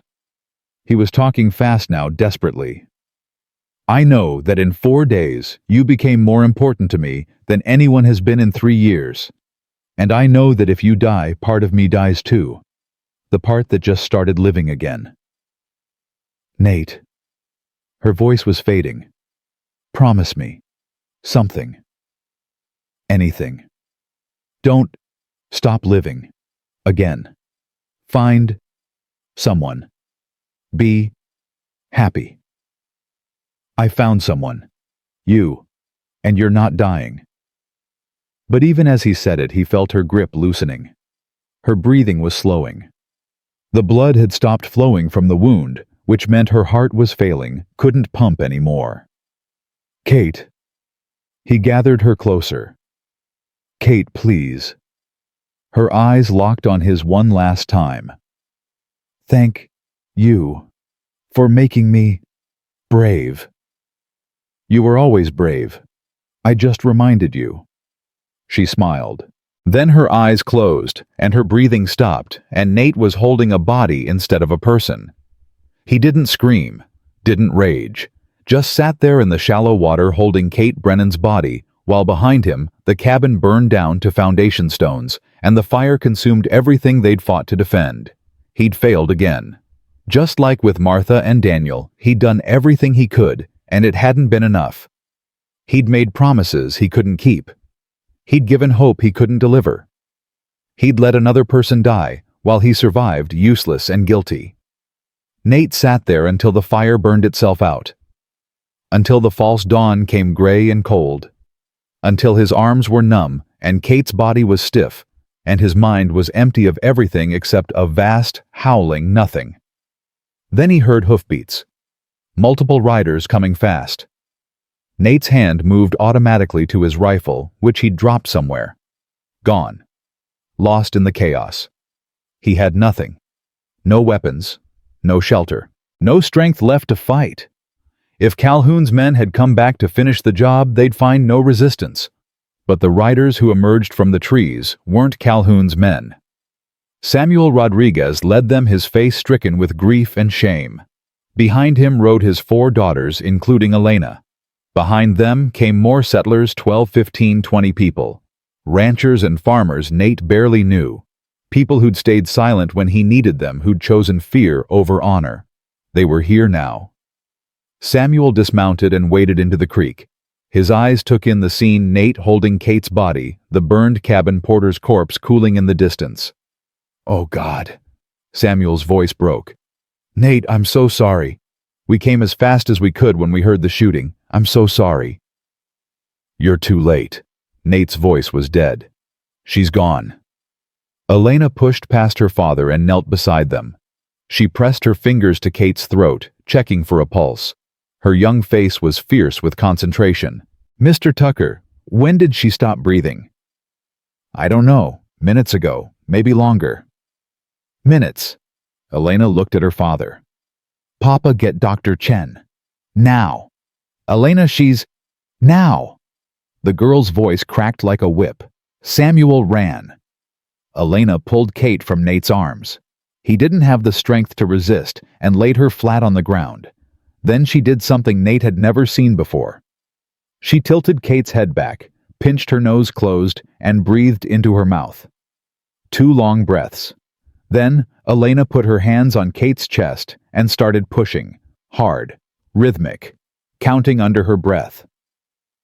"What are you doing?" Nate asked. "Something Mrs. Brennan taught me." Elena didn't stop pushing. "She had a medical book from her father, showed me a technique for restarting stopped hearts, said it was new experimental, but it had saved lives back east."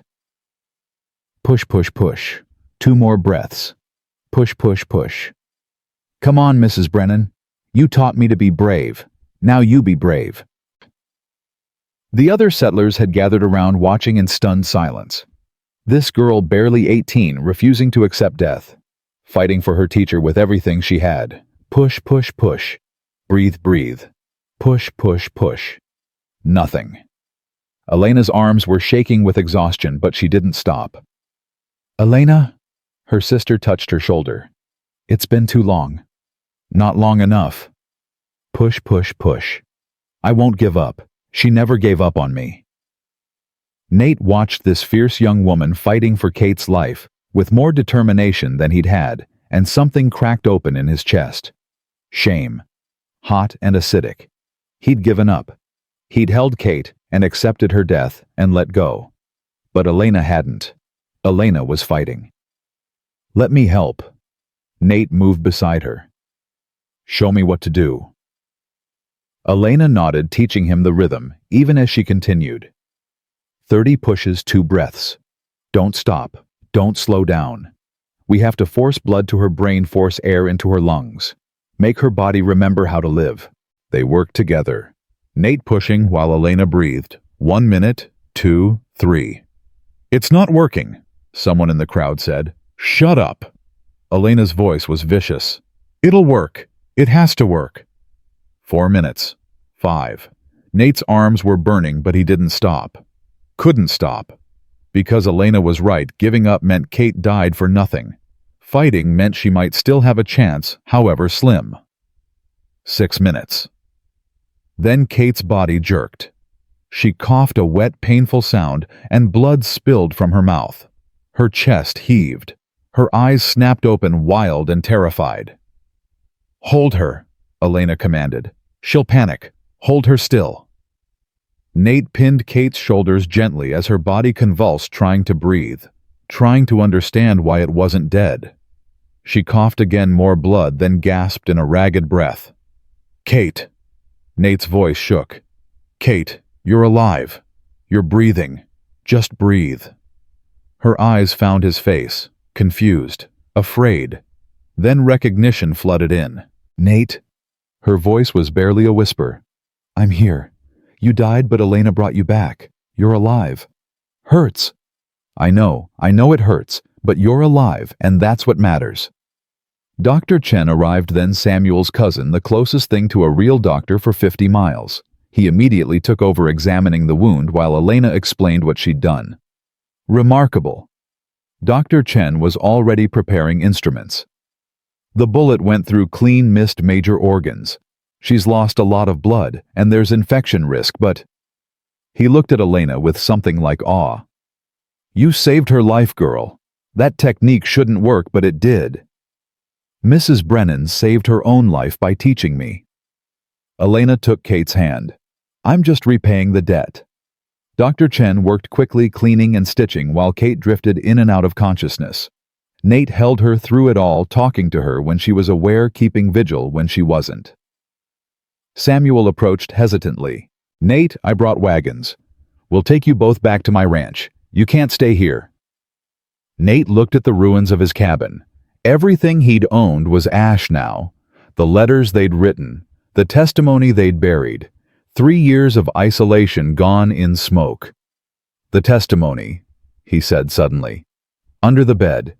We buried it." Samuel nodded. "We'll dig it up. Every word will reach the territorial marshal. I swear it." "Why now?" Nate's voice was hollow. "Why show up after she's already dying? Where were you when we needed you?" Samuel's face crumpled. "I was a coward. We all were. Calhoun had us so afraid we forgot that fear is just another kind of death." He gestured to the crowd behind him. "But Elena shamed us. Told us her mother would be ashamed, that Mrs. Brennan would be ashamed, that we were choosing comfort over conscience." He met Nate's eyes. "She was right, so we chose. Better late than never." "Late almost got Kate killed." "I know, and I'll carry that shame the rest of my life." Samuel's voice shook. "But we're here now, and we're not leaving. Calhoun wants a fight, he'll get one. From all of us." The other settlers murmured agreement. Nate saw determination on their faces. People who'd finally found their courage, who'd finally decided that some things were worth fighting for. "Porter's dead," Nate said. "I killed him. Self-defense, but Calhoun will twist it. Say I'm a murderer. We have 20 witnesses who saw him attack first." Samuel gestured to the crowd. "We saw the burned cabin, the bodies, everything. We'll testify. Calhoun can't buy all of us." Dr. Chen finished stitching and wrapped Kate's wound with clean bandages. "She needs rest, warmth, and time. The next few days will tell us if she survives. But she's got a chance now. That's more than she had an hour ago." They lifted Kate carefully into one of the wagons, padding her with blankets. Nate climbed in beside her, refusing to leave her side. As they started moving, Kate's eyes opened. "We're alive." "Yes." "How?" Elena learned from the best teacher. Nate squeezed her hand. "You saved yourself by teaching that girl to be brave. She saved you by refusing to give up." Kate's eyes filled with tears. "James, I saw him. He was waiting." "I know. But he sent you back. Said it wasn't your time yet." "He said—" She coughed weakly. "Said I had unfinished business with you." Nate felt his own eyes burning. "Then I guess you better not die until we finish it." She smiled. Then sleep claimed her again, But this time it was healing sleep, not death.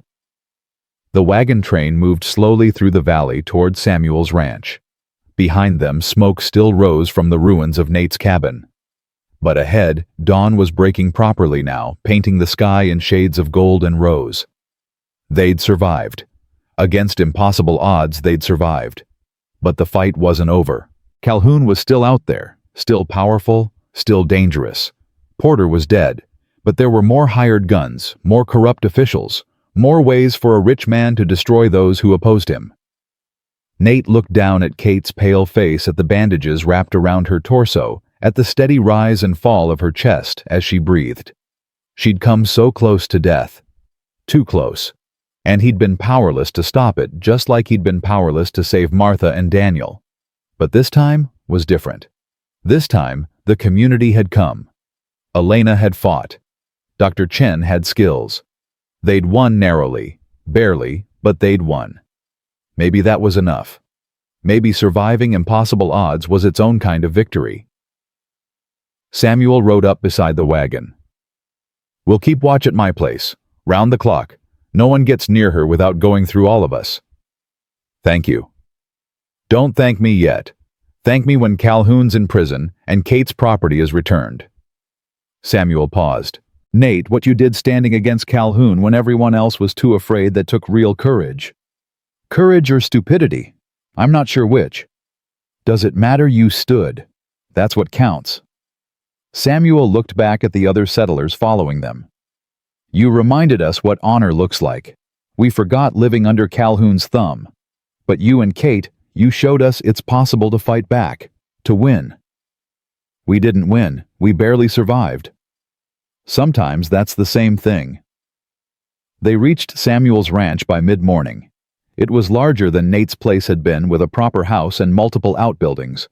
Samuel's daughters had prepared a room clean and warm. They settled Kate into bed, and Dr. Chen checked her vitals again. "Pulse is stronger, breathing easier. She's a fighter, this one." He looked at Nate. "You should rest too. You look like death." "I'll rest when she's awake." Dr. Chen didn't argue. He left medicines and instructions, then went to examine the testimony that Samuel had dug from the cabin ruins. The oilcloth had protected the papers, every word intact, ready to be delivered to Marshal Hartley in Denver. Elena brought Nate coffee and food. "Mr. Tucker, Mrs. Brennan would want you to take care of yourself." "I know, but I can't leave her. Not yet." Elena sat down beside him. "When I was 13, my mother got sick. Same cholera that took your family. She was dying, and I sat by her bed for 3 days, refusing to leave, refusing to eat or sleep. I thought if I just watched carefully enough, I could keep her alive by sheer will." Tears streaked her face. "But she died anyway. And I nearly died from exhaustion after. My mother's last words were, 'Take care of yourself, Elena. That's how you honor me, by living.'" Nate looked at this wise young woman. "Kate taught you well. She taught me that women have power we don't even know about until we need it, that we can be teachers and fighters and survivors." Elena stood. "She survived because I remembered what she taught me. Now you survive because she needs you to. Eat, rest, be strong for when she wakes up, because she will wake up, and she'll need you whole, not broken from exhaustion." She was right. Nate forced himself to eat, then dozed in the chair beside Kate's bed. His sleep was fitful, full of nightmares, Porter charging with gun raised. Kate's eyes closing, the cabin burning. He woke repeatedly, checking that she was still breathing, still alive. Hours passed. The sun moved across the sky. Dr. Chen checked on Kate regularly, changing bandages, administering medicine. Each time he reported the same thing: she was stable, hanging on, fighting. "The next 24 hours are critical," he told Nate. "If she makes it through without fever, without the wound going septic, she'll likely survive. But it's still touch and go." Nate nodded, understanding. He'd seen enough battlefield injuries to know that surviving the initial trauma meant nothing if infection set in. Kate had cleared the first hurdle by not bleeding to death. Now came the second, fighting off the invisible killers that could finish what Porter's bullet had started. Night fell. Samuel's daughters brought dinner. The other settlers had gone home but promised to return the next day to stand guard to be witnesses if Calhoun tried anything else. "We sent riders to Denver," Samuel told Nate. "3 different routes in case Calhoun tries to stop them. Marshal Hartley will know what happened here within 2 days, maybe 3 at most. And Calhoun holed up in town. Word is he's furious that Porter failed. He's hiring more guns, making threats, but he's also scared. Porter's death makes this real, makes it murder. Even his bought judges will have trouble explaining away a deputy killed while attacking civilians. He'll try to spin it, say Porter was serving a legitimate warrant. Let him try. We have 20 witnesses who'll swear otherwise." Samuel's voice was firm. "Calhoun's reign is ending, Nate. He just doesn't know it yet." Nate wanted to believe that. Wanted to believe that justice would prevail, that the truth mattered, that good people standing together could defeat corruption. But he'd believed in justice before. Believed that if you fought honorably and followed the rules right, would triumph. The war had taught him differently. Martha and Daniel's deaths had reinforced the lesson. The world wasn't fair. Good people died while bad people prospered. Truth was whatever the powerful said it was. But then he looked at Kate, still fighting, still breathing, despite all odds. He thought about Elena's courage, Samuel's redemption, 20 settlers finding their conscience. Maybe the world wasn't fair, but maybe people could choose to make it fairer. One stand at a time, one fight at a time, one refusal to bow down at a time. Around midnight, Kate stirred. Her eyes opened, focused on Nate's face. "Still here?" Her voice was weak, but clearer than before. "Where else would I be? Sleeping, eating, living." She smiled slightly. "Not babysitting." "You're not a baby. You're a grown woman who got shot defending her husband's legacy. I figure you've earned some babysitting." Kate tried to laugh, winced in pain. "Hurts." "I know. Dr. Chen said the pain is good, means your body is healing, fighting the injury. Feels like dying. You already did that once today. Once is enough." She was quiet for a moment, remembering. "I saw him, Nate. James. He was standing in light and he looked peaceful, happy. He told me to go back. Said you needed me. He was right. He said..." Kate's eyes filled with tears. "He said he forgave me. For running. For surviving. He said he'd die 1,000 times if it meant I got to live." Nate's throat tightened. "That's what love looks like, Kate. Not possession or jealousy or guilt. Just wanting the other person to have life even if you can't share it. Do you think Martha feels that way, about you caring for me? I think Martha would want me to live, to find happiness again, to not waste the years I have left mourning years I've lost." He took Kate's hand carefully. "And I think James would want the same for you." Kate squeezed his fingers weakly. "I'm not ready to love again. Not yet. Maybe not ever." "I know. Neither am I. But maybe we don't have to be ready. Maybe we just have to be honest about what we feel." Nate paused, choosing his words carefully. "I care about you, Kate. More than I thought possible after 4 days. And whether that becomes love or friendship or just partnership in survival, I want to find out. If you'll let me." She studied his face for a long moment. "You saved my life." "Elena saved your life. I just didn't let them give up on you." "That's saving." Kate's eyes were drooping, exhaustion claiming her again. "Nate, stay. I'm not going anywhere. Promise?" "I promise." She slept. Nate kept watch, his hand still holding hers. Outside, guards circled the ranch. In town, Calhoun plotted his next move. In Denver, riders raced toward Marshall Hartley with testimony that could end an empire of corruption. But in that quiet room, with Kate breathing steadily and Nate refusing to leave her side, none of that mattered. They'd survived. Against guns and fire and death itself, they'd survived. And tomorrow, they'd survive again. And the day after. Until surviving turned into living, and living turned into something worth fighting for. The night passed slowly. Kate woke several more times, once asking for water, once from a nightmare about Porter, once just to confirm Nate was still there. Each time he reassured her, helped her drink, held her hand until she slept again. Dawn came gray and cold, but Kate's fever hadn't spiked. Her wound showed no signs of infection.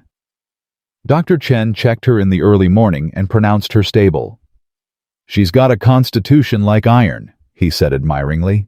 "Most people wouldn't have survived the initial trauma, but she's holding on, fighting.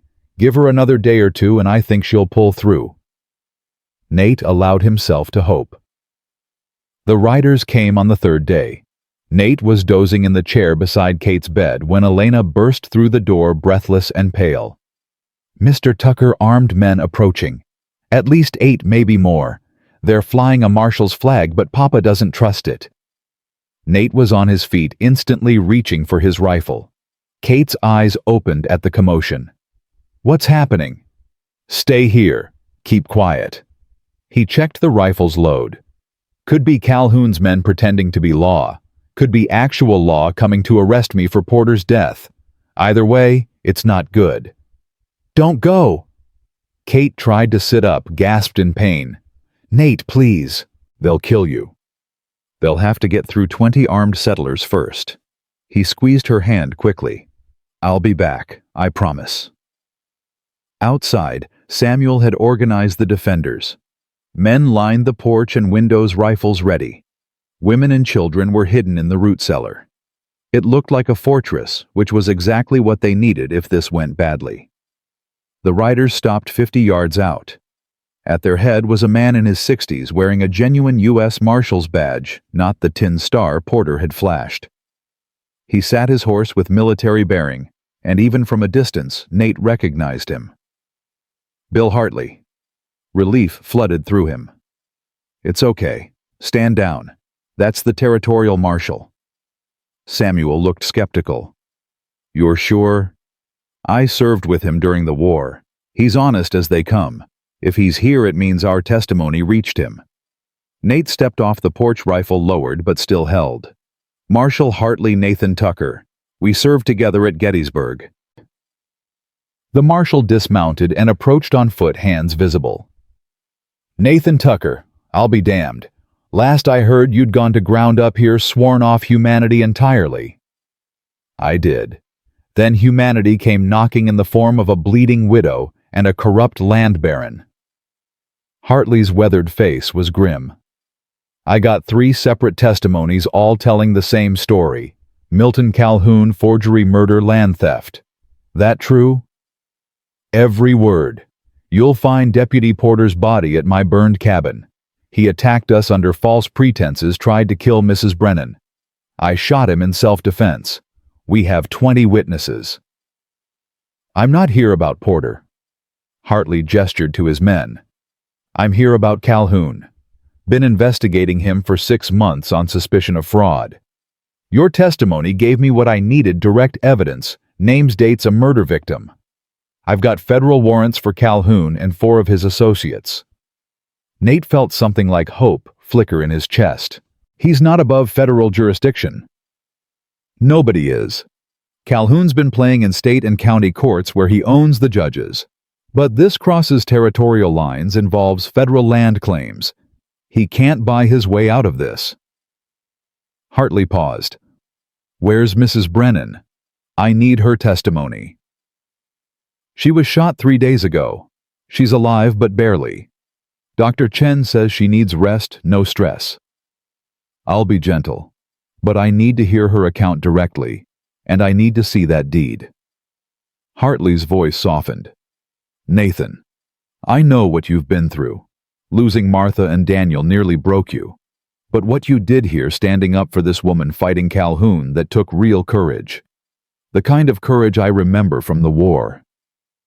I didn't do it for courage.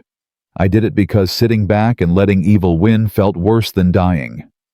That's what courage is, son. Doing what's right, even when it terrifies you. They went inside together. Kate was awake, propped against pillows, her face still too pale, but her eyes alert. She tensed when she saw the marshal's uniform. Mrs. Brennan. Hartley removed his hat. I'm Marshal William Hartley, Territorial Jurisdiction. I'm here to take your statement about your husband's murder and Milton Calhoun's land fraud. Are you well enough to talk? Kate glanced at Nate, who nodded reassurance. I'm well enough. She told her story. Everything. James's engineering work discovering Calhoun's fraudulent claims, the confrontation at the river, hearing the gunshots as she fled. Her voice shook when she described James's death, but she didn't cry. She'd run out of tears, Nate thought. Or maybe she'd found something harder than tears' determination. Hartley took notes, asked clarifying questions, treated her with respect. When she finished, he sat back and sighed. Mrs. Brennan, I'm sorry for your loss. Your husband sounds like he was a good man, an honest man, the kind we need more of out here. He folded his notes. I have enough to arrest Calhoun on multiple charges. Fraud, conspiracy to commit murder, bribery of public officials. He'll stand trial in federal court in Denver. With your testimony and the documentation you preserved, we can put him away for 20 years. Will it stick? Kate asked. Or will he buy his way out? Federal judges aren't as easy to bribe as county sheriffs, and the evidence is solid. I can't guarantee conviction, but I can guarantee he'll face real justice, not the kind he's used to. Kate looked at Nate. James would want that. Real justice. Not revenge, but accountability. He'll get it. Hartley stood. I'm riding to Copper Ridge now to arrest Calhoun. I'd like you both to stay here under guard until it's done. He's dangerous and desperate. Men like that do foolish things when they're cornered. We'll stay. Nate met his eyes. But Bill, if something goes wrong, if Calhoun fights back, then we handle it. That's what the law is for. Hartley clapped his shoulder. You did good, Nathan. Martha would be proud. After he left, Kate sagged against the pillows, exhausted from talking. Nate helped her drink water, adjusted her blankets. Do you think it's really over? She asked quietly. The fighting is. The legal battle is just starting. But yes, I think Calhoun's done. He overreached, killed the wrong man, picked the wrong people to intimidate. James would be happy. Not about dying, but about what came after. That his death meant something, changed things. It did. You made sure of that. Nate sat on the edge of the bed. Kate, when you're healed, when this is all over, what do you want to do? Go back to Boston, stay here, start somewhere new? She was quiet for a long moment. I don't know. The cabin James and I built is still there, I suppose. But I can't imagine going back alone, living in the place we made together without him. You wouldn't have to be alone. Samuel and the others would help. I would help. Why? She looked at him directly. Why would you help me rebuild when your own home is ashes? Because I don't want that cabin anymore. It was a tomb, Kate. A place I went to die slowly. You showed me I don't want to die anymore. He took her hand carefully. I'm not asking for anything you're not ready to give. I'm just saying that whatever you decide to do next, you don't have to do it alone. I'll be there if you want me. Kate's eyes filled with tears. I think I do want you there. Not as a replacement for James. As someone who understands. Who's walked through the same darkness and found their way back to light. Then that's what we'll be. Two people who understand, who help each other stay in the light. She squeezed his hand. When I'm healed, we'll talk about the future, make plans. But right now, I just want to know Calhoun is in custody and James's death is avenged. Soon. Hartley's good at his job. By tonight, Calhoun will be in chains. They waited. The hours crawled past. Dr. Chen checked Kate's wound and declared it healing well, no infection.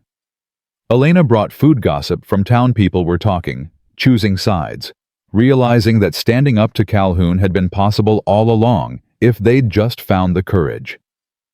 "You started something, Mrs. Brennan," Elena said. "People are angry now. Angry they were afraid for so long. Angry that Mr. Brennan had to die before they woke up." "Better late than never," Kate replied. "Courage isn't about never being afraid. It's about acting despite the fear." Sunset came, then full darkness. Nate stood at the window watching the road, waiting for some sign of Hartley's return. He saw torches first, multiple riders moving fast. His hand went to his rifle. But the lead rider was Hartley, and behind him rode his deputies with a prisoner in chains. Milton Calhoun, no longer immaculate in his expensive suit, sat slumped in his saddle. Even from a distance, Nate could see the defeat in his posture. The arrogance was gone, replaced by the reality of federal custody and impending trial. Samuel whooped, "They got him! They actually got him!" The defenders cheered. Nate felt something unclench in his chest, tension he'd been carrying for days finally releasing. Hartley stopped at the house. "It's done. Calhoun's in custody along with Sheriff Wilson and 3 of his hired guns. We recovered forged documents from his office, bribery records, everything. He's finished." Nate went inside to tell Kate. She was sitting up in bed having heard the commotion. "Is it true?" she asked. "It's true. Calhoun's arrested. Hartley has enough evidence to put him away for decades." Kate closed her eyes and tears finally came. Not grief this time. Relief. Justice. The knowledge that James hadn't died in vain, that his stand had meant something, had brought down a corrupt empire. "Thank you," she whispered, "for not letting me run, for standing with me, for making sure James's sacrifice mattered." "You don't have to thank me for doing what was right." "Yes, I do. Because most people wouldn't have. Most people would have turned me away, protected themselves." She opened her eyes, looked at him with something deeper than gratitude. "You gave me a reason to fight when I wanted to disappear. You saved my life in more ways than one." Nate sat beside her. "You saved mine too. I was dead inside Kate. Just existing, waiting for my own end. You reminded me what it feels like to be alive, to care about something beyond my own guilt."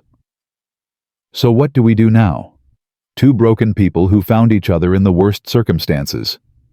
We heal, together or separately, whatever you need. But we heal." Kate reached for his hand. "Together. If you're willing. I'm not ready for love or promises or anything beyond friendship. But I'd like to try friendship, see where it leads." "I'd like that too." They sat in comfortable silence, 2 survivors beginning to understand that survival was just the beginning. That the real work came after rebuilding, healing, learning to live with loss while making room for hope. Outside, the celebration continued. Inside, something quieter bloomed. Not romance, not yet. But possibility. The recognition that 2 people damaged by grief could maybe eventually help each other become whole again. The next morning, Hartley came to take formal statements. Kate was stronger, able to sit up and talk without exhaustion. She told her story again, this time with Nate beside her, his presence steadying her through the difficult parts. "The trial will be in Denver probably in 3 months, Hartley explained. "You'll both need to testify. The defense will be brutal. They'll attack your credibility, suggest you provoked." Porter claimed Calhoun was merely defending legitimate business interests. "Can you handle that?" "Yes." Kate's voice was firm. "I'll tell the truth. Let them try to twist it." "Good. Because the truth is powerful, Mrs. Brennan. Especially when it's backed by evidence and honest witnesses." Hartley stood. "Your husband's deed is valid and will be returned to you. The property is yours free and clear. Calhoun can't touch it from prison." After he left, Kate looked at Nate. "Will you come with me to Denver for the trial? I don't think I can face Calhoun's lawyers alone." "Of course. We'll face them together." And after, when it's all over and the land is mine again, what do you want to do? Kate thought about the cabin she'd built with James, the fields they'd planted, the dreams they'd shared. I want to rebuild. Honor what we started. But I want to build something new too. Not just a home, but a community. A place where people like James, people who stand up for what's right, can thrive without fear. That's a big dream. James would want a big dream. He believed in building things that mattered.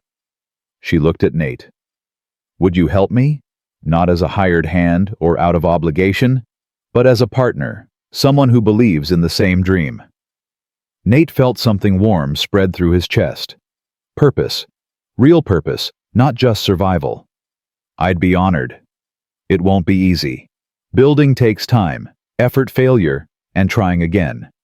I know, but I'm tired of easy. Easy is sitting alone in a cabin waiting to die. This building something that matters, that's what I want now. Kate smiled, and for the first time since James's death, it reached her eyes. Then let's build. The weeks passed slowly but steadily. Kate healed, gaining strength each day. Nate helped Samuel with ranch work, earning his keep while Kate recovered. The community rallied around them. Settlers brought food, helped plan the rebuilding, offered labor and supplies. Elena visited daily, bringing books for Kate and news from town. Calhoun's arrest had shaken the valley. Without his influence, people were reassessing their choices, their fears, their silence. Some felt shame. Others felt anger. All felt relief that his reign had ended. People are asking about you, Mrs. Brennan, Elena said one afternoon. Asking if you'll come back, if you'll teach again. They know they failed you when you needed them, but they're hoping for another chance. Kate was quiet, thinking. Tell them I'll teach again when I can. But not for them. For the children. For the young people like you who deserve to learn courage and integrity. They want to help rebuild your cabin too. Make it right. Tell them... Kate paused. Tell them I appreciate the offer, and when I'm ready, I'll accept it. But right now, I need to heal and forgive. The first is easier than the second. Elena understood. She left messages of goodwill and returned to town to relay Kate's words. 6 weeks after the shooting, Dr. Chen declared Kate well enough to travel. The wound had healed cleanly, leaving a scar but no lasting damage. She was weak, still tired easily, but she was whole. You're lucky, Mrs. Brennan, Dr. Chen said. An inch to the left and Porter's bullet would have destroyed your liver. An inch right, and it would have collapsed your lung permanently. As it is, you'll make a full recovery given time. How much time? Months. Maybe a year before you're at full strength. But you'll get there. He smiled. You're strong. Stubborner than most men I know. Kate laughed. I'll take that as a compliment. The day came to ride to James's grave. Samuel had told her that settlers had buried him properly, marked the spot with a simple wooden cross. Kate had asked Nate to take her there before they left for Denver and the trial. They rode slowly. Kate still unable to handle long distances or rough terrain. Nate stayed close, ready to catch her if she faltered. But she sat her horse with determination, her face set toward the future, even as she journeyed into the past. The grave was on a hill overlooking Silver Creek, the land James had loved. Someone had planted wildflowers around it, already blooming despite the late season. The cross bore simple words, James Brennan, husband, builder, hero. Kate dismounted carefully and knelt beside the grave. Nate hung back, giving her privacy. Hello, James. Her voice was quiet but steady. I'm sorry it took so long to visit. I've been busy surviving, which I think you'd understand. You always said the best way to honor the dead is to live well. She traced the letters of his name carved into the wood. Calhoun's in custody. The land is ours, mine now, I suppose. Your sacrifice wasn't for nothing. You saved me, and I made sure your death meant something. Made sure he paid for what he did. Tears came, but she didn't wipe them away. I met someone. His name is Nathan Tucker. He's a widower, lost his wife and son to cholera. He saved my life, James. When I showed up bleeding and desperate, he could have turned me away, but he didn't. He fought for me, for us, for everything you believed in." She paused, struggling with what came next. "I think I might care about him. Not the way I loved you that was ours, unique, irreplaceable, but something new, something that doesn't diminish what we had but builds beside it." She looked up at the sky. "Is that okay? Am I allowed to feel this way after only a few months?" The wind rustled through the grass, carrying no answers. "I'm going to rebuild the cabin. Make it better, stronger. Turn it into something that honors your memory, but isn't frozen in the past. A place where people can learn and grow and build their own dreams." Kate's voice strengthened. "You always said a person who builds nothing has no reason to live. So I'm going to build James. For you, for me, for the future we never got to share but that I can still create." She stood, placed one hand on the cross. "I love you. I'll always love you. Thank you for dying so I could live. I promise I won't waste it." Nate helped her back onto her horse. She looked back once at the grave, then forward toward the valley, toward Silver Creek, toward home. "You okay?" he asked. "No, but I will be." She met his eyes. "Thank you for giving me time. For not pushing, not expecting me to move faster than I'm ready. Grief doesn't have a timeline. You take however long you need." They rode back to Samuel's ranch in comfortable silence. That evening, Kate announced she was ready to leave for Denver. The trial was scheduled to begin in 2 weeks, enough time to travel slowly and prepare. Samuel offered his wagon and 2 of his strongest horses. "Bring Calhoun to Justice Kate. For James. For all of us who were too afraid to stand up." "I will. And when I come back, I'll need help rebuilding. Can I count on you?" "Always. We owe you that much and more." They left at dawn the next morning. Elena and her sisters came to see them off along with a dozen other settlers. People who'd found their courage too late, but were determined not to lose it again. "Come back soon, Mrs. Brennan," Elena said, tears on her cheeks. "We need you here. I need you." "I'll be back. This is my home now, mine and James's. I'm not abandoning it." Kate hugged the girl. "Keep learning, Elena. Keep being brave. The future belongs to women like you." The journey to Denver took 5 days. Nate drove the wagon while Kate rested, her strength still limited. They talked during the long hours on the road about Martha and Daniel, about James, about the lives they'd lost and the lives they might build. "Do you think we're betraying them?" Kate asked one evening as they made camp, finding comfort in each other so soon after losing them. Nate poked the fire, thinking, "I think they'd be angrier if we wasted our lives mourning. Martha used to say that death was inevitable, but choosing to stop living wasn't. She'd want me to be happy again, even if that happiness comes from someone else." James said something similar once. He said love wasn't a competition or a replacement, that the heart could hold multiple truths at once. Kate pulled her blanket tighter. "I loved him. I love his memory. And I think I'm starting to care about you. Those things don't contradict each other." "No, they don't." Nate looked at her across the fire. "We don't have to figure everything out right now, Kate. We can just be 2 people helping each other through hard times. The rest can wait." "What if the rest never comes? What if I can never love again the way I loved James?"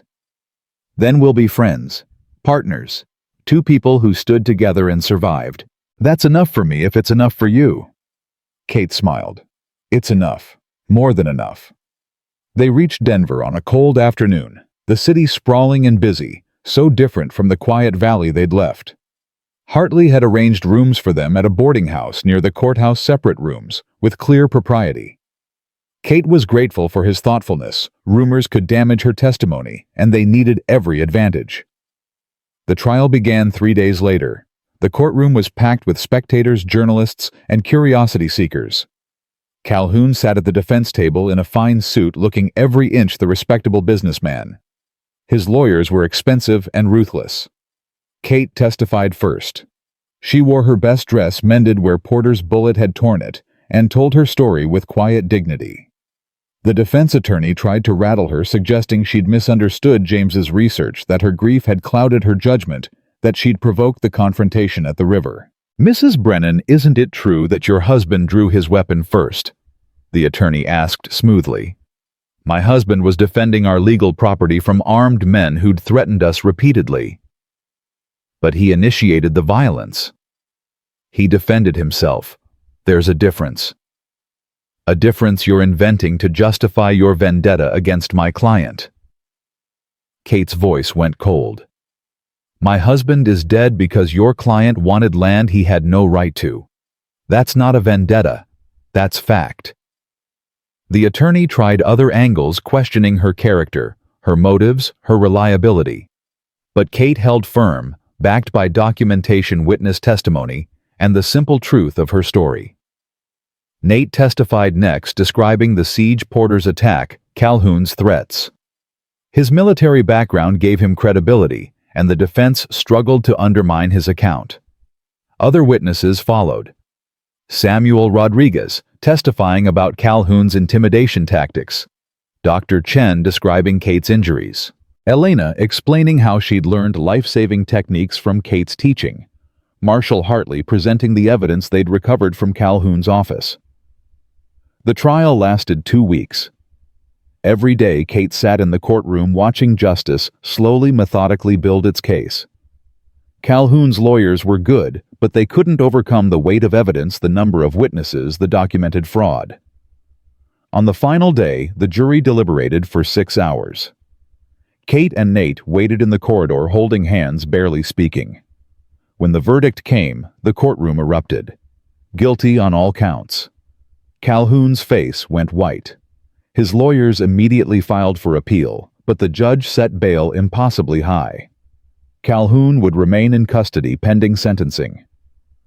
Outside, Kate finally allowed herself to cry. Not grief this time. Relief. Justice. The knowledge that James's death had brought down a corrupt empire and protected dozens of families from similar fates. "He'd be proud of you," Nate said quietly. "He'd be proud of us," Kate corrected. "We did this together." That night they had dinner at a proper restaurant, a celebration of sorts. Kate was exhausted, but lighter somehow, as if a weight she'd been carrying had finally lifted. "What now?" Nate asked over coffee. "Now we go home. We rebuild. We create something worth protecting." Kate looked at him. "Together, if you still want to." "I want to. It won't be easy. Building takes time." "You've said that before." "Because it's worth repeating." She smiled. "We're broken people, Nate. We'll need patience with each other." "I have nothing but time and patience." He reached across the table, took her hand. "And hope. For the first time in 3 years, I have hope." Kate squeezed his fingers. "Then let's go home and build something worthy of that hope." They left Denver the next morning, heading back to Silver Creek Valley, back to the land James had died protecting, back to the community that had finally found its courage. Back to build a future neither of them had expected, but both desperately needed. The valley looked different when they returned. Spring had come early, melting the last of the winter snow and turning the brown grass green. Kate sat beside Nate in the wagon, watching familiar landmarks appear: the ridge where she'd first fled from Calhoun's men, the creek where she'd nearly died, the hill where James lay buried. "Are you ready for this?" Nate asked as they approached the property. Kate took a breath. "I don't know, but I need to see it. Need to know if I can actually rebuild, or if the memories will be too much." The cabin came into view, and Kate's breath caught. It wasn't the ruin she'd expected. The structure still stood damaged, but not destroyed. The roof had holes. One wall was badly burned, but the foundation was solid, and surrounding it were people, dozens of settlers with tools and lumber already working. Samuel saw them first and waved. "Kate, Nate, welcome home." The workers stopped and gathered around the wagon. Kate recognized most of them families James had helped with, irrigation women she'd taught to read, children who'd sat in her makeshift classroom. They looked nervous, hopeful, ashamed.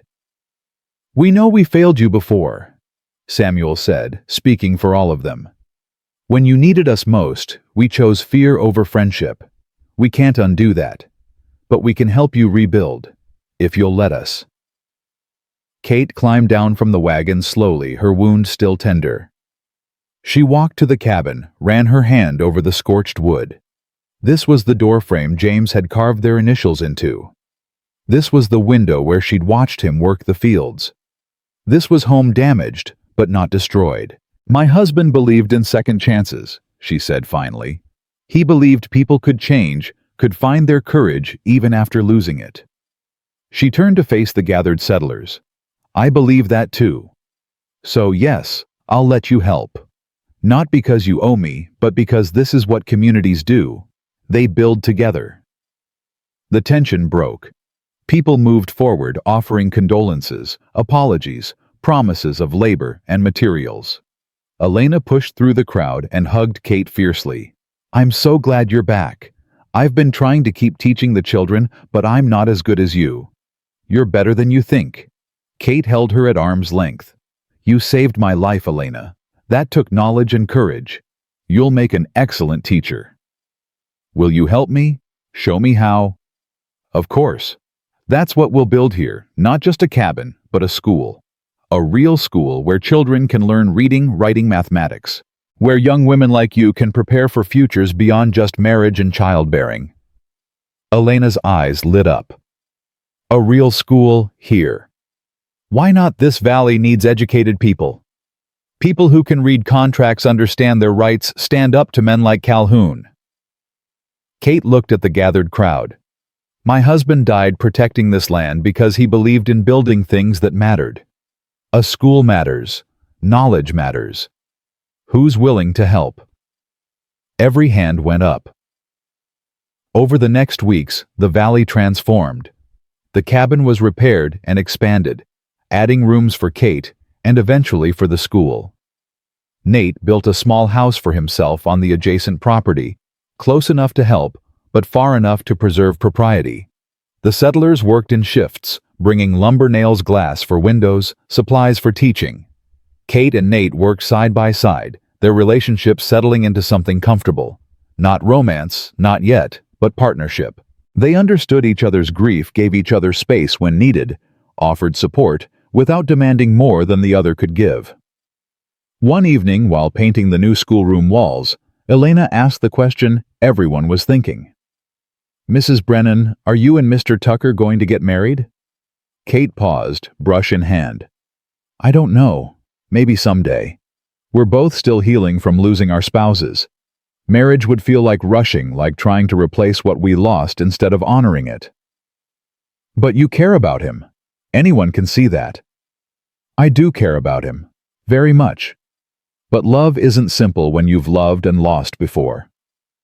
Kate dipped her brush back in the paint. "Nate and I are building something together. Friendship, partnership, maybe eventually something more. But we're doing it slowly, carefully, making sure we're honoring our past while creating our future." "That's very wise. That's very careful. There's a difference." Kate smiled. "But careful feels right for now." The school opened in late spring, with 15 students, children from Valley families eager to learn. Kate taught reading and writing in the mornings, mathematics in the afternoons. Elena assisted learning teaching methods while helping younger students. Nate built desks and shelves, created a small library from books donated by families throughout the territory. On the one-year anniversary of James's death, Kate stood at his grave with Nate beside her. She'd brought wildflowers, the same kind that now grew naturally around the marker. "It's been a year, James. Sometimes it feels like yesterday, sometimes like a lifetime." She laid the flowers gently. "I rebuilt the cabin. It's bigger now, better. The school you always talked about building, it's real. 15 children learning, growing, preparing for futures you'd be proud of." She paused, gathering courage for what came next. "I'm not alone anymore. Nate is here. We're friends, partners in rebuilding. Maybe more someday, but we're not rushing. We're both still carrying you and Martha and Daniel with us. But we're learning that carrying the past doesn't mean we can't walk toward the future." Nate stepped forward and placed his own flowers on the grave. I never met you, James, but I know you through Kate's stories. You were a good man. An honest man. The kind who builds instead of destroys. He glanced at Kate. I promise I'll take care of her. Not because she needs taking care of, she's the strongest person I know, but because she deserves someone who understands what she's survived, what she's built from the ashes. They stood in silence for a moment, then walked back down the hill together. Halfway down, Kate stopped. Nate, I need to tell you something. Okay. I think I'm falling in love with you. Not the same way I loved James, that was young love, building a life together love. This is different, deeper maybe, because it's built on understanding real loss, real pain. We're not naive kids dreaming of perfect futures. We're scarred adults who've survived the worst and chosen to keep living anyway. Nate took her hands. I think I'm falling in love with you too. And you're right, it's different from what I had with Martha. But different doesn't mean less. It means appropriate for who we are now, not who we were before. Are we ready for this? Is it too soon? I don't know if there's a right timeline for this, but I know that waiting for some arbitrary, appropriate amount of time to pass seems wrong when we've already lost so much time to grief. He squeezed her hands gently. What if we just let this be what it is? Not rushing, not holding back out of guilt, just honest about what we feel and where we're going. Kate nodded. I'd like that. Honest and slow and careful. Honest and slow and careful, he agreed. They walked the rest of the way down the hill, hand in hand, no longer just survivors, but two people actively choosing to live, to build, to love again, despite the risks. Summer brought more students, more families moving to the valley now that Calhoun's shadow had lifted. Kate's school grew to 25 students. Nate expanded his house and started taking on carpentry work for other settlers. Together they became pillars of the community, the widow and the widower, who'd stood against corruption and won. One evening in late July, Nate invited Kate to dinner at his house. He'd cooked badly, she noted with amusement, but the effort touched her. After they ate, he led her outside where he'd built a bench overlooking the valley. I made something for you, he said. Well, for both of us, really. From behind the bench, he pulled out a wooden sign beautifully carved, Second Chances Ranch. It read with two names underneath, in memory of Martha Tucker, Daniel Tucker, and James Brennan. Kate's eyes filled with tears. Nate, it's perfect. I thought we could put it at the property line where your land meets mine. A reminder that this place is built on honoring those we lost while creating something new. He set the sign down carefully. Kate, I'm not asking you to forget James or replace him. I'm asking if you're willing to build a future with me. A future that honors our past but doesn't live in it. Are you proposing? Not yet. That feels too fast, too presumptuous. But I'm saying that when you're ready, if you're ready, I'd like to spend my life with you. Building, teaching, growing old together. Making second chances mean something. Kate looked at the sign at the valley spread before them, at this good man who'd saved her life and given her reasons to keep living. I'm not ready to marry yet, but I'm ready to say yes to building a future together, to seeing where this goes without fear or guilt holding us back. That's enough for me. They sat on the bench as the sun set, talking about plans for the school, for the ranch, for the life they were creating. Kate leaned against his shoulder, and Nate's arm came around her, careful, respectful, but undeniably intimate. Do you think they'd approve? Kate asked quietly. James and Martha and Daniel. I think they'd be angry if we wasted our remaining years being miserable out of misplaced loyalty. They loved us. Love wants the beloved to be happy. Nate kissed the top of her head, a gesture so gentle it made Kate's heart ache. We're allowed to be happy again, Kate, even after everything we've lost. Maybe especially after everything we've lost. Autumn brought the trial's conclusion. Calhoun was sentenced to 25 years in federal prison. His land holdings were dissolved, his assets seized, his empire of corruption dismantled. The Valley settlers, who'd lost property to his schemes, had their deeds restored. Justice, imperfect but real, had been served. Kate attended the sentencing with Nate beside her. When the judge read the verdict, she felt no triumph, no satisfaction. Just a quiet sense of closure. Calhoun was an old man now, broken by imprisonment and disgrace. She didn't hate him anymore. Didn't feel anything except a distant pity for someone who'd valued wealth over humanity. "It's over," she said to Nate as they left the courthouse. "How do you feel?" "Empty, relieved, ready to stop looking backward." She took his hand. "James got justice. That's important. But I'm done letting his death define me. I'm ready to let my life be about more than avenging his." "What do you want it to be about?" Kate thought about the school, the students, the community they were building. Growth. Teaching.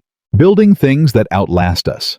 Creating a place where people like James can thrive, where courage is rewarded instead of punished, where standing up for what's right doesn't get you killed. That's a worthy legacy. It's not just his legacy anymore. It's ours. Yours and mine. What we're building together. They returned to Silver Creek Valley to find a surprise waiting. The settlers had finished building a proper schoolhouse, larger than Kate's cabin classroom, with real desks, a chalkboard shipped from Denver shelves for books. A sign above the door read, "Brennan School," and underneath smaller, "Founded in memory of James Brennan, builder and visionary." Kate stood speechless, overwhelmed by the gesture. Samuel stepped forward, nervous. "We wanted to honor him. Honor what you've both built here. If you don't like it, we can change." "It's perfect." Kate's voice broke. "Thank you. All of you." The school opened with 32 students. Elena became Kate's full-time assistant teacher, paid with funds the community pooled together. Nate built homes for 3 new families moving to the valley, his carpentry business thriving. The ranch, both properties now operated together under the Second Chances name, prospered. Winter came again, the first anniversary of Kate arriving at Nate's cabin, bleeding and desperate. They marked it quietly, privately, with a dinner at Kate's house. She'd cooked this time, and better than Nate's attempt months earlier. "Do you remember what you said to me that first night?" Kate asked over coffee. "When I told you James had died saving me, I said I'd keep you safe. You did more than that. You taught me I didn't need protecting. I needed a partner. Someone to stand beside me, not in front of me." She reached across the table. "You gave me my strength back, Nate. Made me remember I was capable, worthy, strong. That's a greater gift than safety. You did the same for me. Made me remember I was more than my grief, more than my failures. That I could build a life worth living instead of just existing until I died." Kate stood and moved to his side of the table. "Nathan Tucker, I think I'm ready." "Ready for what?" "Ready to say yes. To marriage, to partnership, to building a life together that honors our past without being imprisoned by it." She took his hands. "If you're still willing to ask." Nate stood, his face transforming with joy and something like disbelief. "Catherine Brennan, will you marry me? Will you let me spend the rest of my life showing you that second chances are real, that love can grow from ashes, that broken people can become whole together? Yes, 1,000 times, yes." They married in spring, 2 years after James's death, in front of the community that had failed them, redeemed itself and become family. Elena stood up for Kate. Samuel for Nate. The ceremony was simple, honest, full of tears and laughter in equal measure. Kate wore a dress the settler women had sewn together, each contributing a piece, a patchwork of community support. Nate wore his union uniform, pressed and mended, honoring the man he'd been and the courage that still defined him. Before the ceremony, Kate visited James's grave one last time as a widow. "I'm marrying Nate today. I think you'd like him. I think you'd be friends if you'd had the chance." She touched the wooden cross. "Thank you for loving me enough to let me go, for dying so I could live. I'll carry you with me always, but I'm ready to walk forward now. Ready to love again without guilt. I hope you understand." The wind rustled through the grass carrying the scent of wildflowers. Kate chose to interpret it as blessing. The wedding was brief. When Nate kissed her, Kate felt something she hadn't expected, not a betrayal of James, but a continuation. Love building on love. Grief transforming into growth. Past and future woven together into something wholly new. At the reception, Elena gave a toast. Mrs. Brennan Kate taught me that courage isn't about never being afraid. It's about acting despite fear. About standing up when everyone else sits down. About fighting for what's right even when it costs everything. She raised her glass. To Kate and Nate, two people who showed us all what real courage looks like. May your second chances be everything you deserve. The celebration lasted until moonrise. Kate and Nate slipped away to the house they'd share, now no longer his and hers, but truly theirs. Standing on the porch looking out over the valley, Kate felt a peace she hadn't known since before James's death. Happy? Nate asked, his arm around her waist. Happier than I thought possible. Not the same happiness I had with James. I'll never have that again because I'm not the same person who loved him. But this happiness is real, earned, built on understanding loss and choosing life anyway. No regrets. Only one that James and Martha and Daniel can't be here to see what we've built. But maybe they do see. Maybe they're watching and smiling, glad we didn't waste our remaining years drowning in grief. Nate pulled her closer. I think they are. I think they brought us together in a way. Your desperate flight led you to my door. That wasn't accident. That was two people who needed each other finding their way through the darkness. Do you believe in fate? I believe in choices. You chose to keep running instead of giving up. I chose to help instead of turning you away. We chose to fight to survive, to build something from ruins. That's not fate. That's will. Human will to create meaning from suffering. Kate looked up at him, this man who'd saved her life and then taught her to save herself. Then I choose this, you, us. Every day for the rest of our lives, I choose this. So do I. They went inside, closing the door on the past and opening it to the future.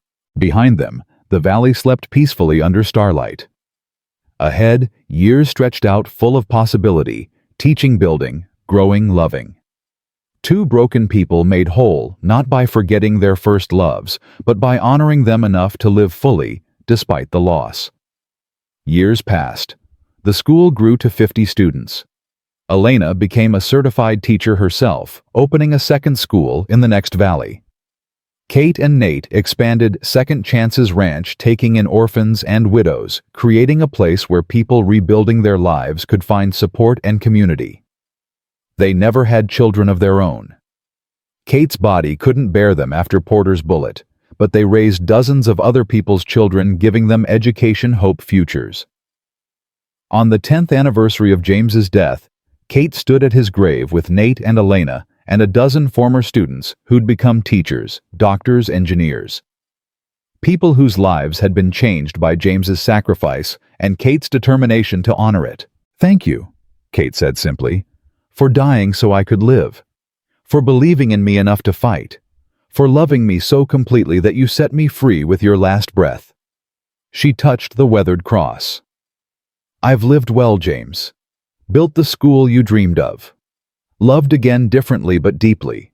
Created a legacy that goes beyond property or money. A legacy of courage, of standing up, of refusing to let evil win. She turned to the gathered crowd. This man died protecting what he believed in. But his death wasn't the end, it was a beginning. A beginning of justice, of community, courage, of change in this valley and beyond. So yes, we remember his death. But more importantly, we honor his life by living ours fully, bravely, purposefully. They walked back down the hill together, 3 generations of students and teachers and builders. Kate's hair was gray now, Nate's face deeply lined. But their eyes still held fire, their hands still reached for work, their hearts still beat with purpose. That evening, sitting on their porch watching the sunset, Nate asked, "Any regrets about how our life turned out?" Kate thought about it honestly. I regret that James and I didn't get to grow old together. I regret that Martha and Daniel died so young. I regret that we all suffered so much." She took his hand. "But I don't regret us. Don't regret choosing to live after I wanted to die. Don't regret fighting when running would have been easier. Don't regret loving you, even though loving again meant risking more loss. Would you do it all again, knowing what it cost? Every bit of it. The pain, the loss, the fear, all of it led me here to this life, to you, to the difference we've made." Kate leaned against his shoulder. "That's what James's death taught me. That suffering has meaning if we choose to create it. That loss transforms us if we let it strengthen instead of break us. That love doesn't end with death. It changes, form continues, builds new love on the foundation of old." Nate kissed her temple, a gesture comfortable from decades of repetition. "To second chances, then." "To second chances," Kate agreed. "And to the courage it takes to accept them." The sun sank below the horizon, painting the sky in shades of gold and crimson. In the valley below, lights began appearing in windows, families gathering for dinner, children finishing homework. Lives being lived in the peace that had been bought with blood and defended with courage. The Brennan School stood solid, a monument, not to death, but to the life that followed. Second chances. Ranch stretched across two properties, no longer separate, but unified, stronger together than apart. Kate and Nate sat in the gathering darkness, two survivors who'd found each other in desperate circumstances and built something beautiful from ruins. They'd honored their dead by living fully. They'd answered grief with growth. They'd proved that broken hearts could heal if given time, patience, and the courage to love again. And in that quiet moment, with the valley at peace, and their life's work bearing fruit all around them, they knew that every loss, every fight, every tear had been worth it. Because they'd survived. They'd stood. They'd built something that would outlast them both, a legacy of courage, community, and the radical belief that second chances weren't just possible, but worth fighting for. The stars emerged one by one, infinite and eternal, bearing witness to two lives well lived, two loves honored, two futures created from the ashes of devastating loss. Kate and Nate remained on the porch until full dark, holding hands, saying nothing, because everything had already been said through the lives they'd built, the people they'd helped, the love they'd chosen, despite every reason to give up. Second chances weren't just what they'd given each other.